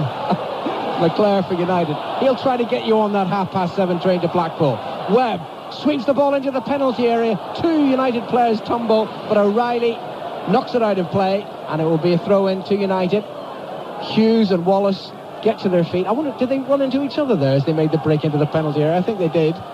Certainly no Palace player was involved. And the referee just making sure that both United players are happy. Well, I think Wallace is making a very awkward walk along the edge of the area. The throw-in is taken by Webb to Phelan. Robson makes the break into the area, but it's played short to McClare instead. Out to Webb. Now swept in towards Robson. Header down, hits the post, and swept away by Andy Thorne. And the captain almost did it again. Brian Robson just stepped away from the defender, and again he headed down. That's the difficult one for keepers. Martin couldn't get to it, and it came back off the left upright. Yes, great header that. It was a good cross to it. It was early, came in. Robson's so good in that box. He had, as you say, Alan, he headed the ball down, which made it difficult for Martin. Looked a bit laboured going down to it, I thought, but I think the ball came off the turf, hit the post. Bit of a let-off that for Palace. We're not into extra time yet, I can tell you. 7 minutes to go. 2-2 the score. United have a free kick midway inside the Palace half. Jeff Hopkins reluctant to give the ball back. Still keeps the ball. And the referee, who's had a word with one of the Palace players, John Pemberton, now happy. Pemberton moves away and United get the ball. Robson standing over the free kick. Martin is there too. Robson leaves it. Martin stabs it forward. Not a good one. Headed away easily by Thorne. And the captain, Jeff Thomas, strides forward for Crystal Palace. Ian Wright makes the run. Play through to Wright. He's going to take it as he uses his hand, surely. And the referee spotted that. Oh, he's given a free kick to Palace. Well, that's ridiculous. Absolutely ridiculous. Wright used his hand.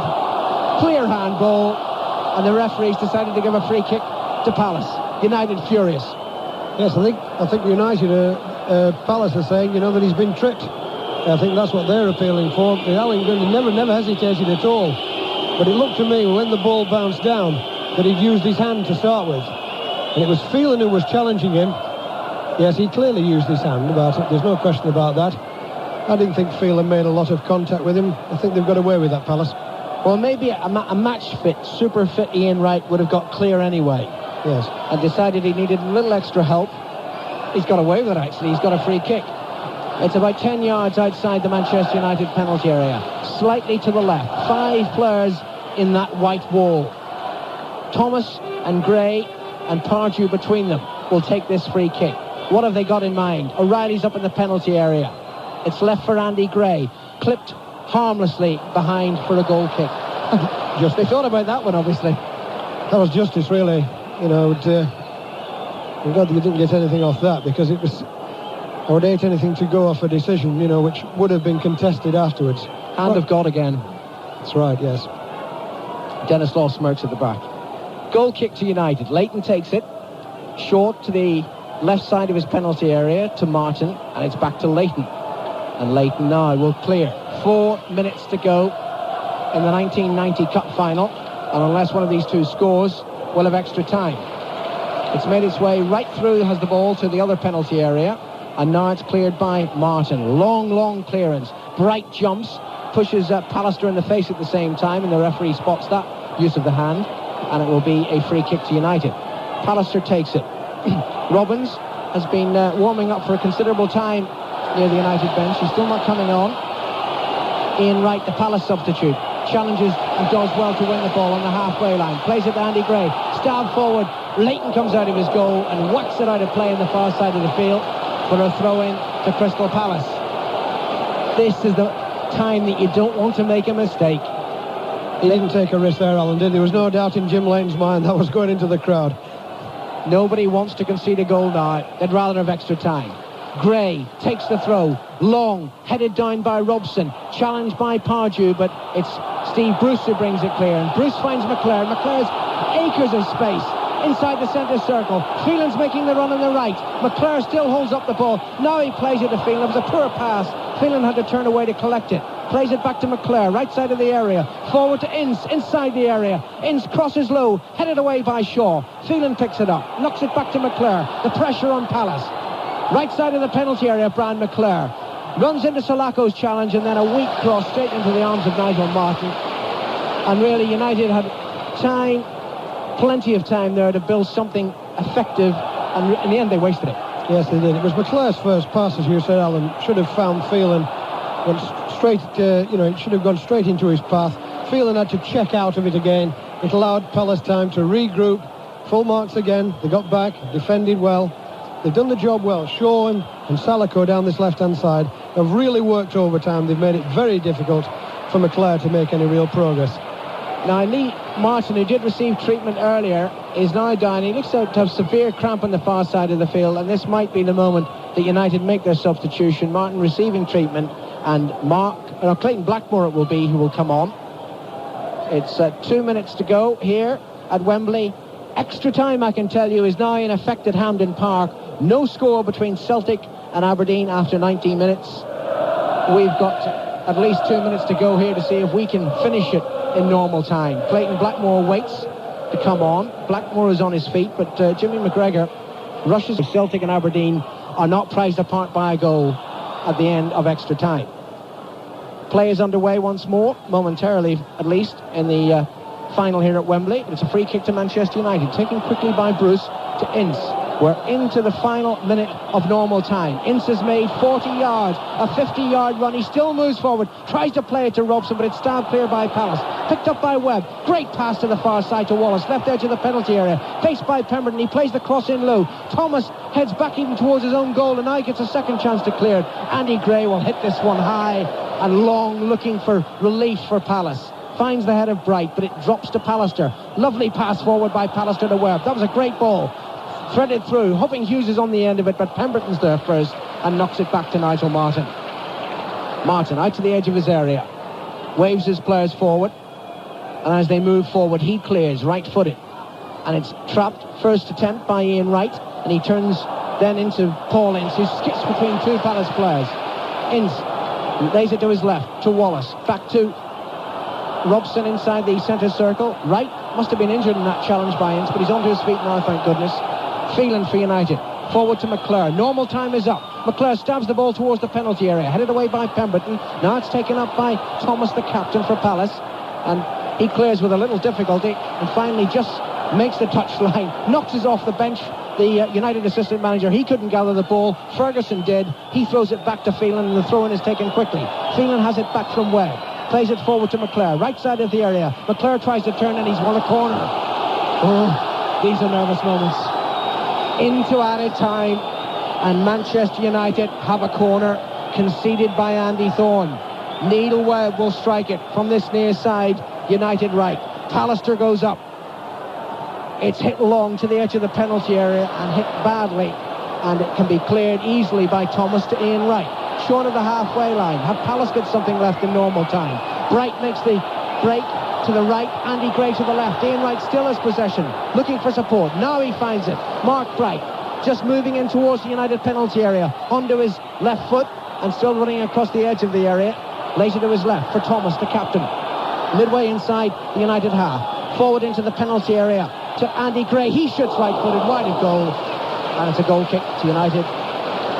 Bit of fatigue creeping in there, Alan, I noticed. In the first case, Mark Bright lost the ball on the right-hand side. That was fatigue more than anything else. Finished up having to run across the penalty area to steer it out to this side. Phelan for Manchester United. We've already played a minute and a half of added time. The sun's gone in once more. Phelan lays the ball to his left to Ince. Forward to McClare. McClare turns, now rushes forward. Hughes goes to the left. Wallace to the right, and here's Phelan trying to win another corner. I think he's done so. Off John Salako. Well, United are having their chances in these last seconds of normal time. Coming up to 2 minutes of added time gone. Wallace will strike this corner. Pallister points forward with his right hand. He knows now what Wallace is going to do.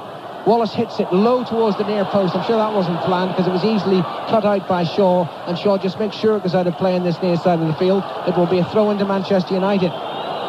Palace, I'm sure, would settle for extra time now. United just might think, we can get a goal. I know it's late, but we can get a goal.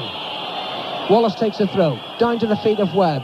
Webb challenged by Jeff Thomas and beats Thomas. Webb still running forward. Referee waves play on. Plays the ball in low, and a crucial interception by Pemberton on the near post to deny Brian McClare, and another corner conceded. How much longer have we got? We've had a few injuries in the second half. The referee knows best. It's coming up to 3 minutes of added time. Webb hits the corner. Just down below us on the left-hand side. Interesting to see Ian Wright come on. What a dramatic entry, scoring with his first touch. Remembering that substitutes, of course, were very influential in last year's final. McCall and Rush coming on to score goals. 2-2 between Crystal Palace and Manchester United, who are now trying to break through Webb. Webb plays the ball to Phelan. Ian Wright has gone down, but now he's picked himself up. He's okay as Manchester United proceed, and they bring in McClare. Over on the far side, United's right, just inside the Palace half. Back to Paul Ince. Good, steady, patient build-up, conserving the energy. Ince with a long ball for the substitute Blackmore, just inside the area. Andy Gray's a shadowing player, and Gray just scoops the ball away from Blackmore, and they try to bring in Wright on the near side. Wright is flattened by Steve Bruce, and that's a free kick to Crystal Palace. Touch of the right stuff then for Steve Coppell. Might have been tempted to start with him, but he brought him on 25 minutes from time, and 25 minutes from time, and he scores the goal to bring Crystal Palace back into this game. A long free kick is taken by Pemberton, headed away by Gary Pallister. Blackmore's there now for Manchester United, steadies himself, looks for Hughes on the halfway line. Webb is behind Hughes helping out, and it breaks eventually for Crystal Palace. And one man with a stockings roll down is John Solarco, showing the strain. Back to Thomas, the captain. Left-footed ball again for Solarco to chase over on the far side. Phelan holding him up. Solarco gets the cross in. Leighton's not there. And would you believe it? Ian Wright scored! On the volley at the far post. Jim Leighton did not get the cross. Solarco got it over. Ian Wright puts the ball in the back of the net, and only the FA Cup could produce a fairy tale story like this. Ian Wright, the super sub, just like another Ian Rush last year, comes on to score 2 goals in a Wembley final, and Crystal Palace are back in front.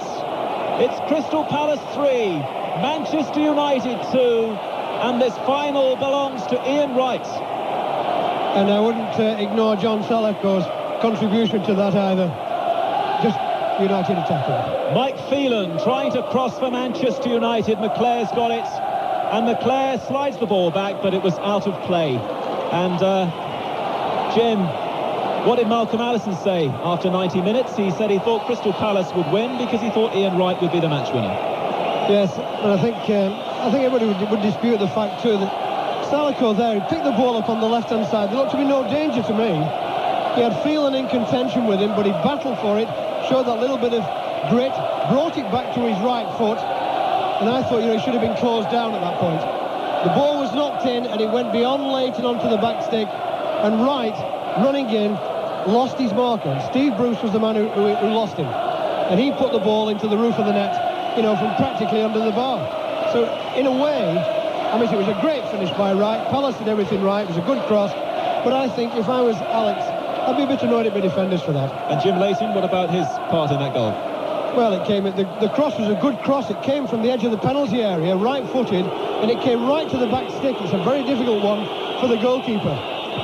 Anyway, Alex now has decided he's going to put Robbins into the action. And let us see whether Mark Robbins, the 20-year-old, can make the same dramatic impact as Ian Wright. He comes on with 4 minutes gone in this second period of extra time for Gary Pallister, the defender.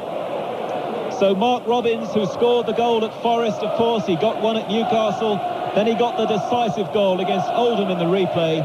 He comes on, he has about 21 minutes to do something, and Crystal Palace in their first final, it's turning out to be just like that semi-final, varying from one team to another. It's certainly not all over yet as Mark Hughes tries to barnstorm his way forward. It spins loose to Paul Ince, and Manchester United have been penalised. I think that's going to be a Crystal Palace free kick.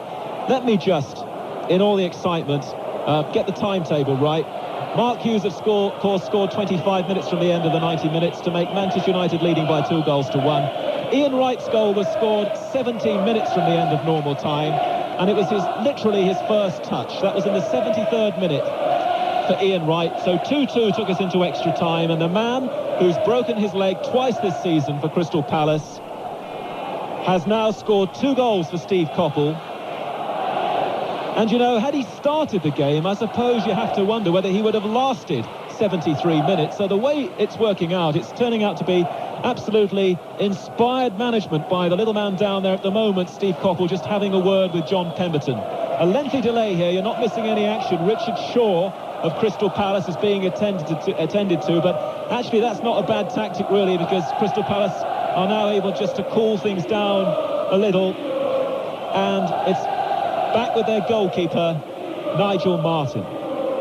Eagles is the song.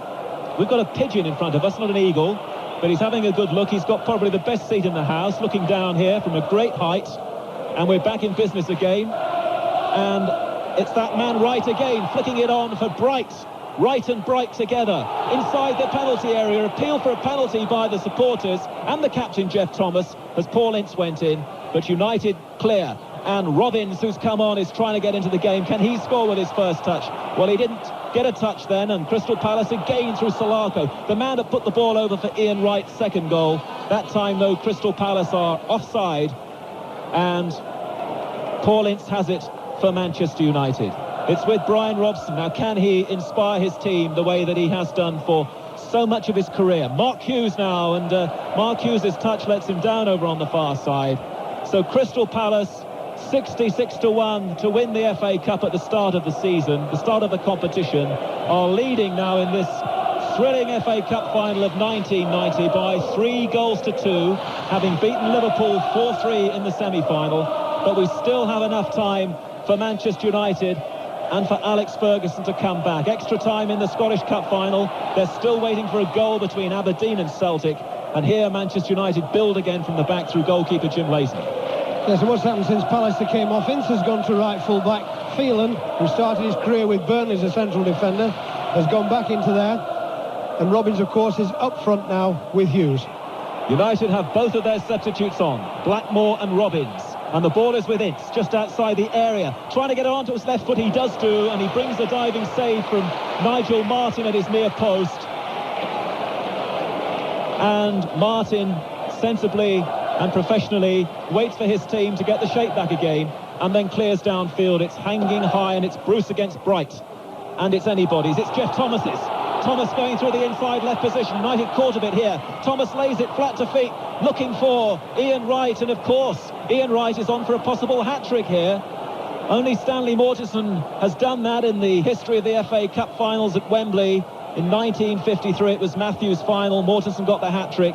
Ian Wright has scored 2. Palace lead 3-2, and Brian Robson's with the possession for Manchester United, and very, very deliberately and studiously plays it to Danny Wallace, who's being watched here by his brothers Raymond and Rodney. Wallace parts with it for Blackmore. Blackmore trying to play it through for McClare. Good defending though by Shaw. Back again from Blackmore, and Martin's there almost on the penalty spot, diving at the feet of Mark Hughes. And after 8 minutes of the first period of extra time, it's Crystal Palace 3, Manchester United 2. We might have lacked a bit of flair and a bit of quality, but what a buzz we've had throughout this game with 5 goals, and who's to say there won't be more. The ball is on the halfway line. Pemberton quickly forward, and Mark Bright, a little tiredly perhaps, is coming back from an offside position, and that's a free kick to Manchester United. All the problem is with United, they've got to now try and get Robson, Webb, Ince, the midfield players. They've got to try and get some continuity in the play in there. They haven't really had it at any time in the match. I think that more than anything is now what's required. And Webb is being patrolled all the time by Jeff Thomas, but he still does well to find McClare over on the far side. McClare's cross is just over the bar, and the goalkeeper went in there with the fingertips, and at the last minute pulled the fingertips away, withdrew the fingertips, and it's a goal kick to Crystal Palace. It's half-time at Hampden Park in that Scottish Cup final between Aberdeen and Celtic. It is still 0-0. And so, as Alan Green was saying a little earlier, they face the prospect possibly there of a penalty shootout. Just down below us, it's very quiet on the Manchester United bench. Alex Ferguson was hoping for an Aberdeen and Manchester United Cup double today. Well, it could still be, of course, but it's Crystal Palace at the moment, just like Wimbledon and Coventry in recent years. They are ahead in their very first Wembley FA Cup final, but United are trying to come back, and Wallace has gone now across to the right looking for it. Oh, that's a good tackle on Wallace. Very good tackle by Thorne, and good skills by Bright. and Bright has found the strong, powerful figure of Andy Gray. Andy Gray runs into Steve Bruce, but he still gets it back off Clayton Blackmore on the right-hand side. Can't get any aerial service in there that time, and it's to the feet of Webb, and Webb can't escape because Wright came back. He managed to get a tackle in Wright. He fell to the floor. He hasn't hurt his leg. He's got a blow on the face, and it's back again with Andy Gray on the right-hand side. This time, Gray gives it a little bit more height, but the Welsh international Clayton Blackmore is there. And now Steve Bruce, who was coming forward so much, of course, from the back when they only had Mark Bright up front. But since Ian Wright came on, Bruce has had to stay back a little bit, but it hasn't prevented Wright from scoring those 2 goals. And now Manchester United move to the far side of the field, halfway inside the Crystal Palace half. Good sprinting by McClair. Now he needs to get this one over. He does do. It's not enough height. Shaw's cleared it. Not completely, though, as Robson goes in to try and win it back for Manchester United. And then a lovely little deft flick from Wright almost works for Bright in the centre circle. And the ball is back inside the Palace half, and there's a bit of arm wrestling going on, a bit of Big Daddy there between Jeff Thomas and Paul Ince. And it's going to be a free kick to Manchester United, sorted out by Alan Gunn and quickly taken by Paul Ince. A little bit too quickly, perhaps, but now it might work for United. Hughes, it's blocked by O'Reilly, and it breaks for Salako. Seemed an awful long time ago now since O'Reilly scored that goal for Palace after 18 minutes. We've had 4 more since then, and it's 3-2 to Crystal Palace, and we've got about 3.5 minutes left in this first period of extra time at Wembley. And Brian Robson has the ball again, the pivot there in midfield, about 30 yards from Martin's goal. Robson for Wallace. Wallace checks, and Robson again for Blackmore on the left-hand side. Number 14, Mark Robbins, as yet hasn't been able to get into this game, but he's lurking there dangerously inside the area. He made a break, but United went to the far side, and it's with Webb, foot on the ball. Can he supply an accurate cross? Oh, looking for Robbins, and taken away by O'Reilly, and it's a corner kick to Manchester United. Palace very aware there of Robbins' presence, and Neil Webb to take the corner kick down the far side of the field. There's no Pallister there now, of course, but Bruce has gone up for it for Robson. Oh, and Robson looking to try and get a shot in, and he perhaps has been penalised for foot high there, 8 yards out, and he's got a little touch of cramp as well, but that's good sportsmanship. Jimmy, the Crystal Palace players are helping him out. Yes, good defending too by Palace. It was Pemberton was the man there who got back.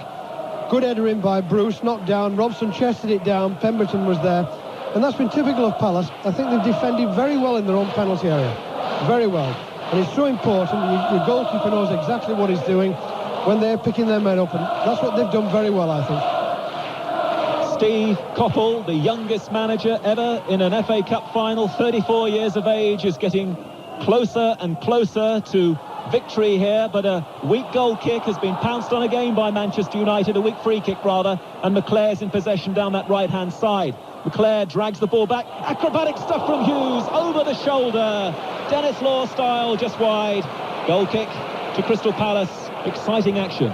Brilliant, absolutely brilliant that was. Ball looked to be nothing when it came in. Hughes is probably the only player in the First Division who has really got hold of that one, that bicycle kick. I've seen him do it so often, just about a yard past the post. It was absolutely superb. What must be Steve Coppell's emotion, I wonder, having played here 3 times for Manchester United in an FA Cup final. The last time, of course, a 3-2 defeat. That was a dramatic game against Arsenal. This one is turning out to be just as dramatic, only this time his team are leading 3-2, and Crystal Palace are on the verge, perhaps, of a famous victory. A throw-in down this near side is being chased by Bright. Too many United defenders there, and Blackmore clears and finds his Welsh colleague Hughes. Oh, that was unlucky. Hughes was trying to play the ball across field, and it hits Alan Gunn, and it's spun Crystal Palace's way, and Salako's chasing again over on the far side. He's getting into that area where he managed to put the crossover for Wright, but not on that occasion. Paul Ince, who's really working tirelessly now, another man with the stockings rolled down, gives it back to Jim Leighton. Leighton thumps it downfield. Gary O'Reilly underneath it. Good header by O'Reilly. Finds Gray. Gray looks down the line and then sweeps the ball out of play. He was trying to find Mark Bright. All he did in the end was fine touch, but he found quite a lot of distance as well. There are more seconds ticking away here as United have to go and fetch the ball. And now we're back in play with Clayton Blackmore. Blackmore back to Steve Bruce. Bruce wants to get this ball quickly forward now for Manchester United, trailing here by 3-2. A long ball downfield. O'Reilly's there. Shaw is helping out. heads it into midfield no man's land. Solarco clears the ball back inside the Manchester United half. It's 0-0 at Hampden Park, and they're playing the second period of extra time between Aberdeen and Celtic. And here we are at the halfway point of extra 30 minutes. It is Crystal Palace 3, Manchester United 2, and Malcolm Allison, congratulations first of all on a fantastic forecast after 90 minutes, tipping Ian Wright to maybe make it. What are your thoughts now? It was an excellent goal. I thought that it was a good cross from Solarco, and Wright took it very, very well indeed. I'm a little bit worried about Crystal Palace because they're holding 6 or 7 players quite deep and just leaving the 3 front players up by themselves with more or less no midfield. But and Paul Ince looks like he's really playing well, and Neil Webb is much improved in the second half and the first half of extra time, and his crossing is very, very dangerous. Hold on to your hats. Here we go for the last 15 minutes, and Alan Green's your commentator.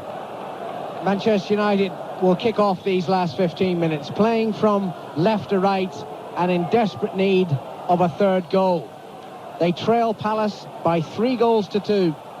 And Palace really an unbelievable season. I remember way back on the 12th of September, I was there at Anfield when they lost 9-0 to Liverpool. They looked pure relegation fodder then.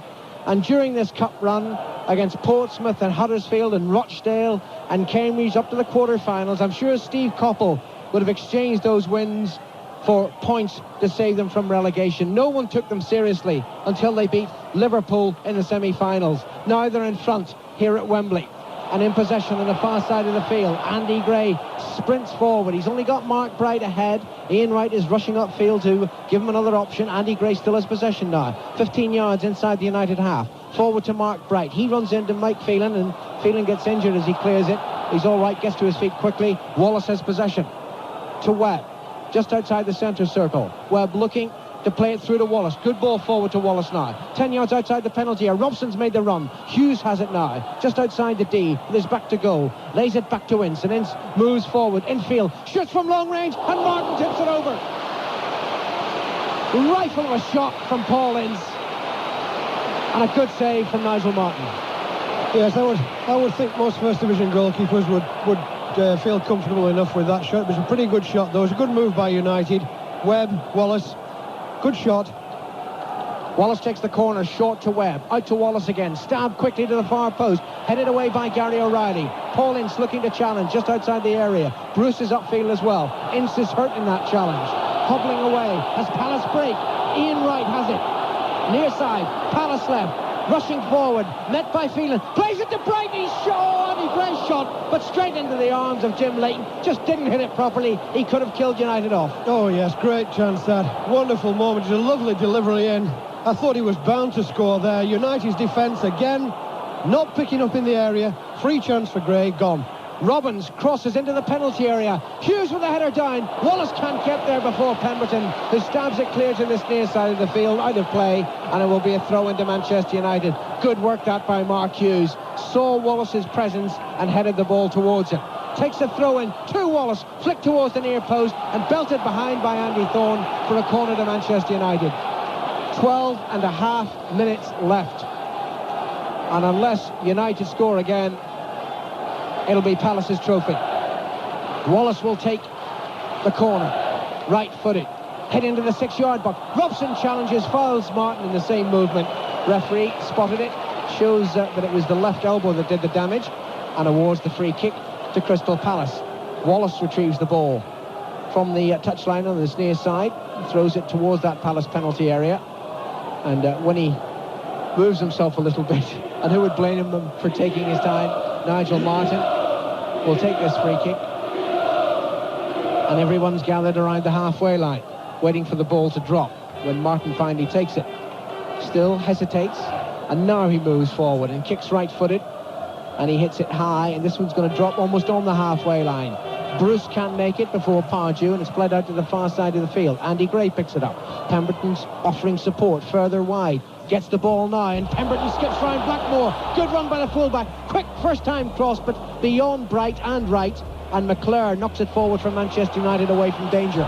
Phelan rushes forward, down this near side, United right. He's got Webb in field, he finds Webb. Robson's in the centre circle, played forward instead to Wallace. Now it's Robson, just outside the centre circle, looking to play the 1-2 as always. Hughes instead finds McClare. Phelan's available on the United right, has to come in field to collect possession, just outside the area, chips towards goal and just over the crossbar. Great chip by Phelan, just unlucky there. Good move by United. 5 passes put together, all sweet, all quick. Phelan was given the chance because Wallace took Salako away out into the left back position. He stepped inside, used his right foot just over the top of Thomas and just clipped the top of the netting. In a dreadfully inconsistent season, Mike Phelan has been one of the very few consistent players United has had, and he slotted in wherever they needed him, and he almost plucked an equaliser there. Coppell was off the Palace bench screaming at his players, new instructions: hold it lads. Now it's Ince for United, forward to Hughes, midway inside the Palace half, back to Ince, Robson the captain, he's got Bruce to his left and he plays it to Bruce, few yards, and now further out to the far side to Blackmore, up from full-back, crosses right-footed to the edge of the penalty area, headed away by Salako. It falls to Ince. We saw his dangerous shot earlier. He's trying to tee up another one now, just on the edge of the penalty area, onto his right foot. Finally he's challenged, still fighting for the ball, but fighting illegally according to the referee as he brings down Pardew, and that will be a relieving free kick for Crystal Palace. Yes, it's a danger that. I think when you get behind a match of this magnitude and he's trying to go it alone, it's a bit of an experience that. Once you start going it alone, defenders think, hello, we've got a great chance here. Always give you another chance, players like that. We played 110 minutes football this afternoon. Still another 10 to go. Palace lead 3-2. Martin has the ball in the Palace penalty area to our right. Clears right-footed. Sunshine comes out again at Wembley. Gray challenges on the far side, illegally holding off Blackmore, and that will be a free kick to United. And Blackmore, the Welsh international, rushes across to the far side to get the ball, throws it quickly back to Bruce, and Bruce will take the free kick, even though the ball was moving. He's allowed to continue, and he plays it to this near side to Phelan. Phelan down the United right touchline. McClare chases, keeps the ball in play well. McClare deep inside the Palace half, on his right foot, crosses low towards Hughes on the far post rather. Hughes has to turn as it's deflected away from him. He gathers possession though, left side of the penalty area, drives the ball in low, and it comes away across the penalty area into this near side where Ian Wright, the substitute, picks it up. He eludes Mickey Phelan. Right pace takes him towards the halfway line. Ball breaks for the captain, Jeff Thomas. Thomas not sure which way to take it. Now he turns and plays a long ball through, but Mark Bright is offside, and that will be a free kick to Manchester United. Still at Hampden, it's Celtic 0, Aberdeen 0, and they're only a few minutes away from a penalty shootout that would decide the Scottish Cup final of 1990. Wallace from Manchester United, forward to Robbins, who's found it very difficult to get into the match. Now his possession just outside the penalty area, chips the ball forward left-footed into the area. Good header down by Gary O'Reilly, and Palace clear for the moment. Picked up though by Webb. Webb chips it in. McClare takes it on his chest. O'Reilly only half clears it. McClare jumps with Nigel Martin, and not surprisingly the goalkeeper wins out. Yes, a bit of desperation, I thought, there by United. Of course, there's a bit of fatigue in it as well. But they've got to push players forward now. The danger is, as they were almost caught just a moment ago, lovely work by Thomas, who for me has been one of the outstanding players of the day. Where he's found his energy from, I don't know. Martin's clearance hit very long indeed, looking for Mark Bright, who lets it rebound off his chest, but it falls to Brian Robson, the Manchester United captain. Stockings down round his ankles now. Quickly forward by Webb to Wallace. Wallace lays it into the path of Hughes, into the area. Hughes has scored! Tremendous goal by Mark Hughes from Manchester United. 7 minutes left. Archie Knox is on the field on his knees, celebrating that goal from the Welshman, his second of the match, and United are level again. Well, it's incredible, really. Lovely through ball by Wallace, but for once, they were caught, Palace there. Just caught on the wrong side, but full marks to use as Martin came out.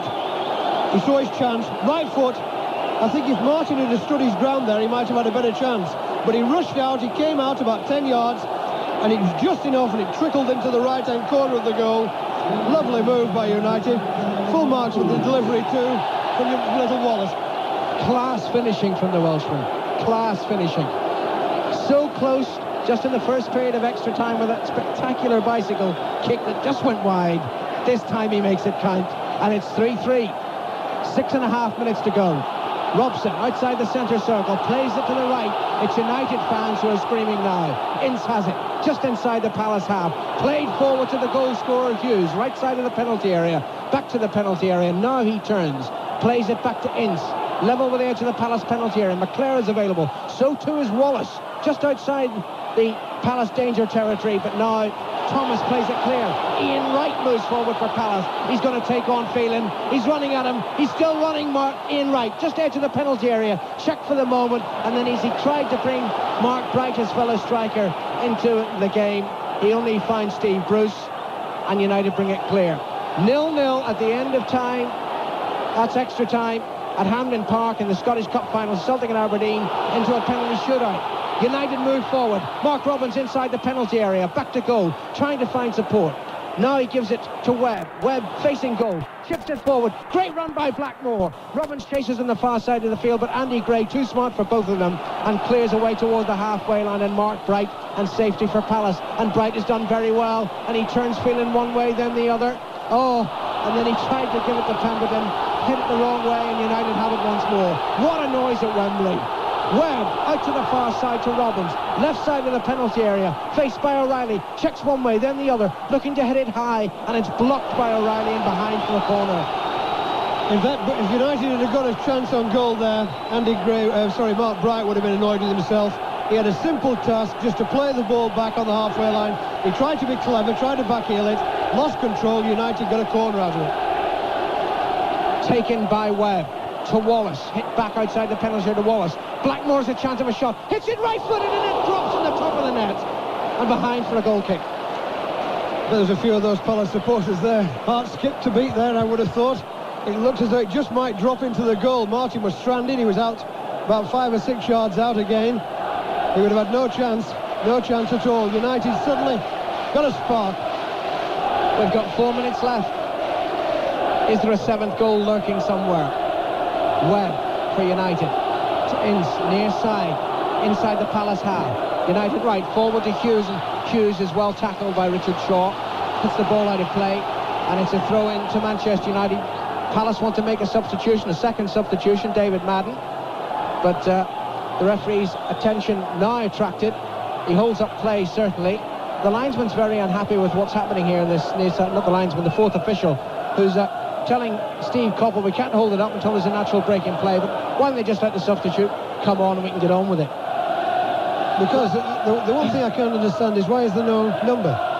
Why are they not holding up a number for a substitution? You know, as we do on a normal Saturday, so all the crowd can see exactly what's happening. Well, it's the fourth official who goes to get the number. It's that's right. Andy Gray. So what it is, the referee is telling Steve, the fourth official is telling Steve, that's it, hold the number up, now we can get on with it. Thanks very much. Thank goodness. They must have been listening to our commentary. And Coppell's happy. And David Madden makes a late entrance. There's only 3 minutes left. He comes on as substitute for Andy Gray. United still wait to take the throw-in, deep inside the Palace half. Ince throws it to the feet of Webb and takes the return pass. Ince now, looking fresh in extra time, skips around the defender, but the cross isn't a good when it's hit behind, and it's a goal kick to Crystal Palace. I can only think Andy Gray's injured. He's played well today, worked very hard, very strong player. I thought he could have won the match for Palace at 3-2. He had a great chance. You'll remember that. You'll remember that moment for a long time.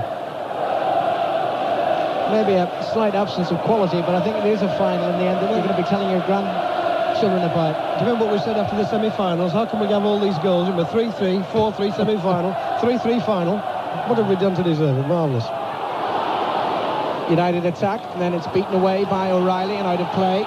And it will be a throw into Manchester United. They want to finish it now. They feel they're in the ascendancy. McClare throws long. Wallace is fouled by Pemberton. Wallace applauds the referee's decision, and this will be a free kick of some danger to Crystal Palace. It's only 3 yards from the edge of the penalty area, slightly to the right. 2 minutes of extra time left. Palace still arguing, especially Pemberton, who committed the offence. The referee calls him across and said, look, I made my decision, son. You have to accept it and go away and defend. You're only holding up play here. Wallace is getting involved too, but in the right way, because they're shaking hands.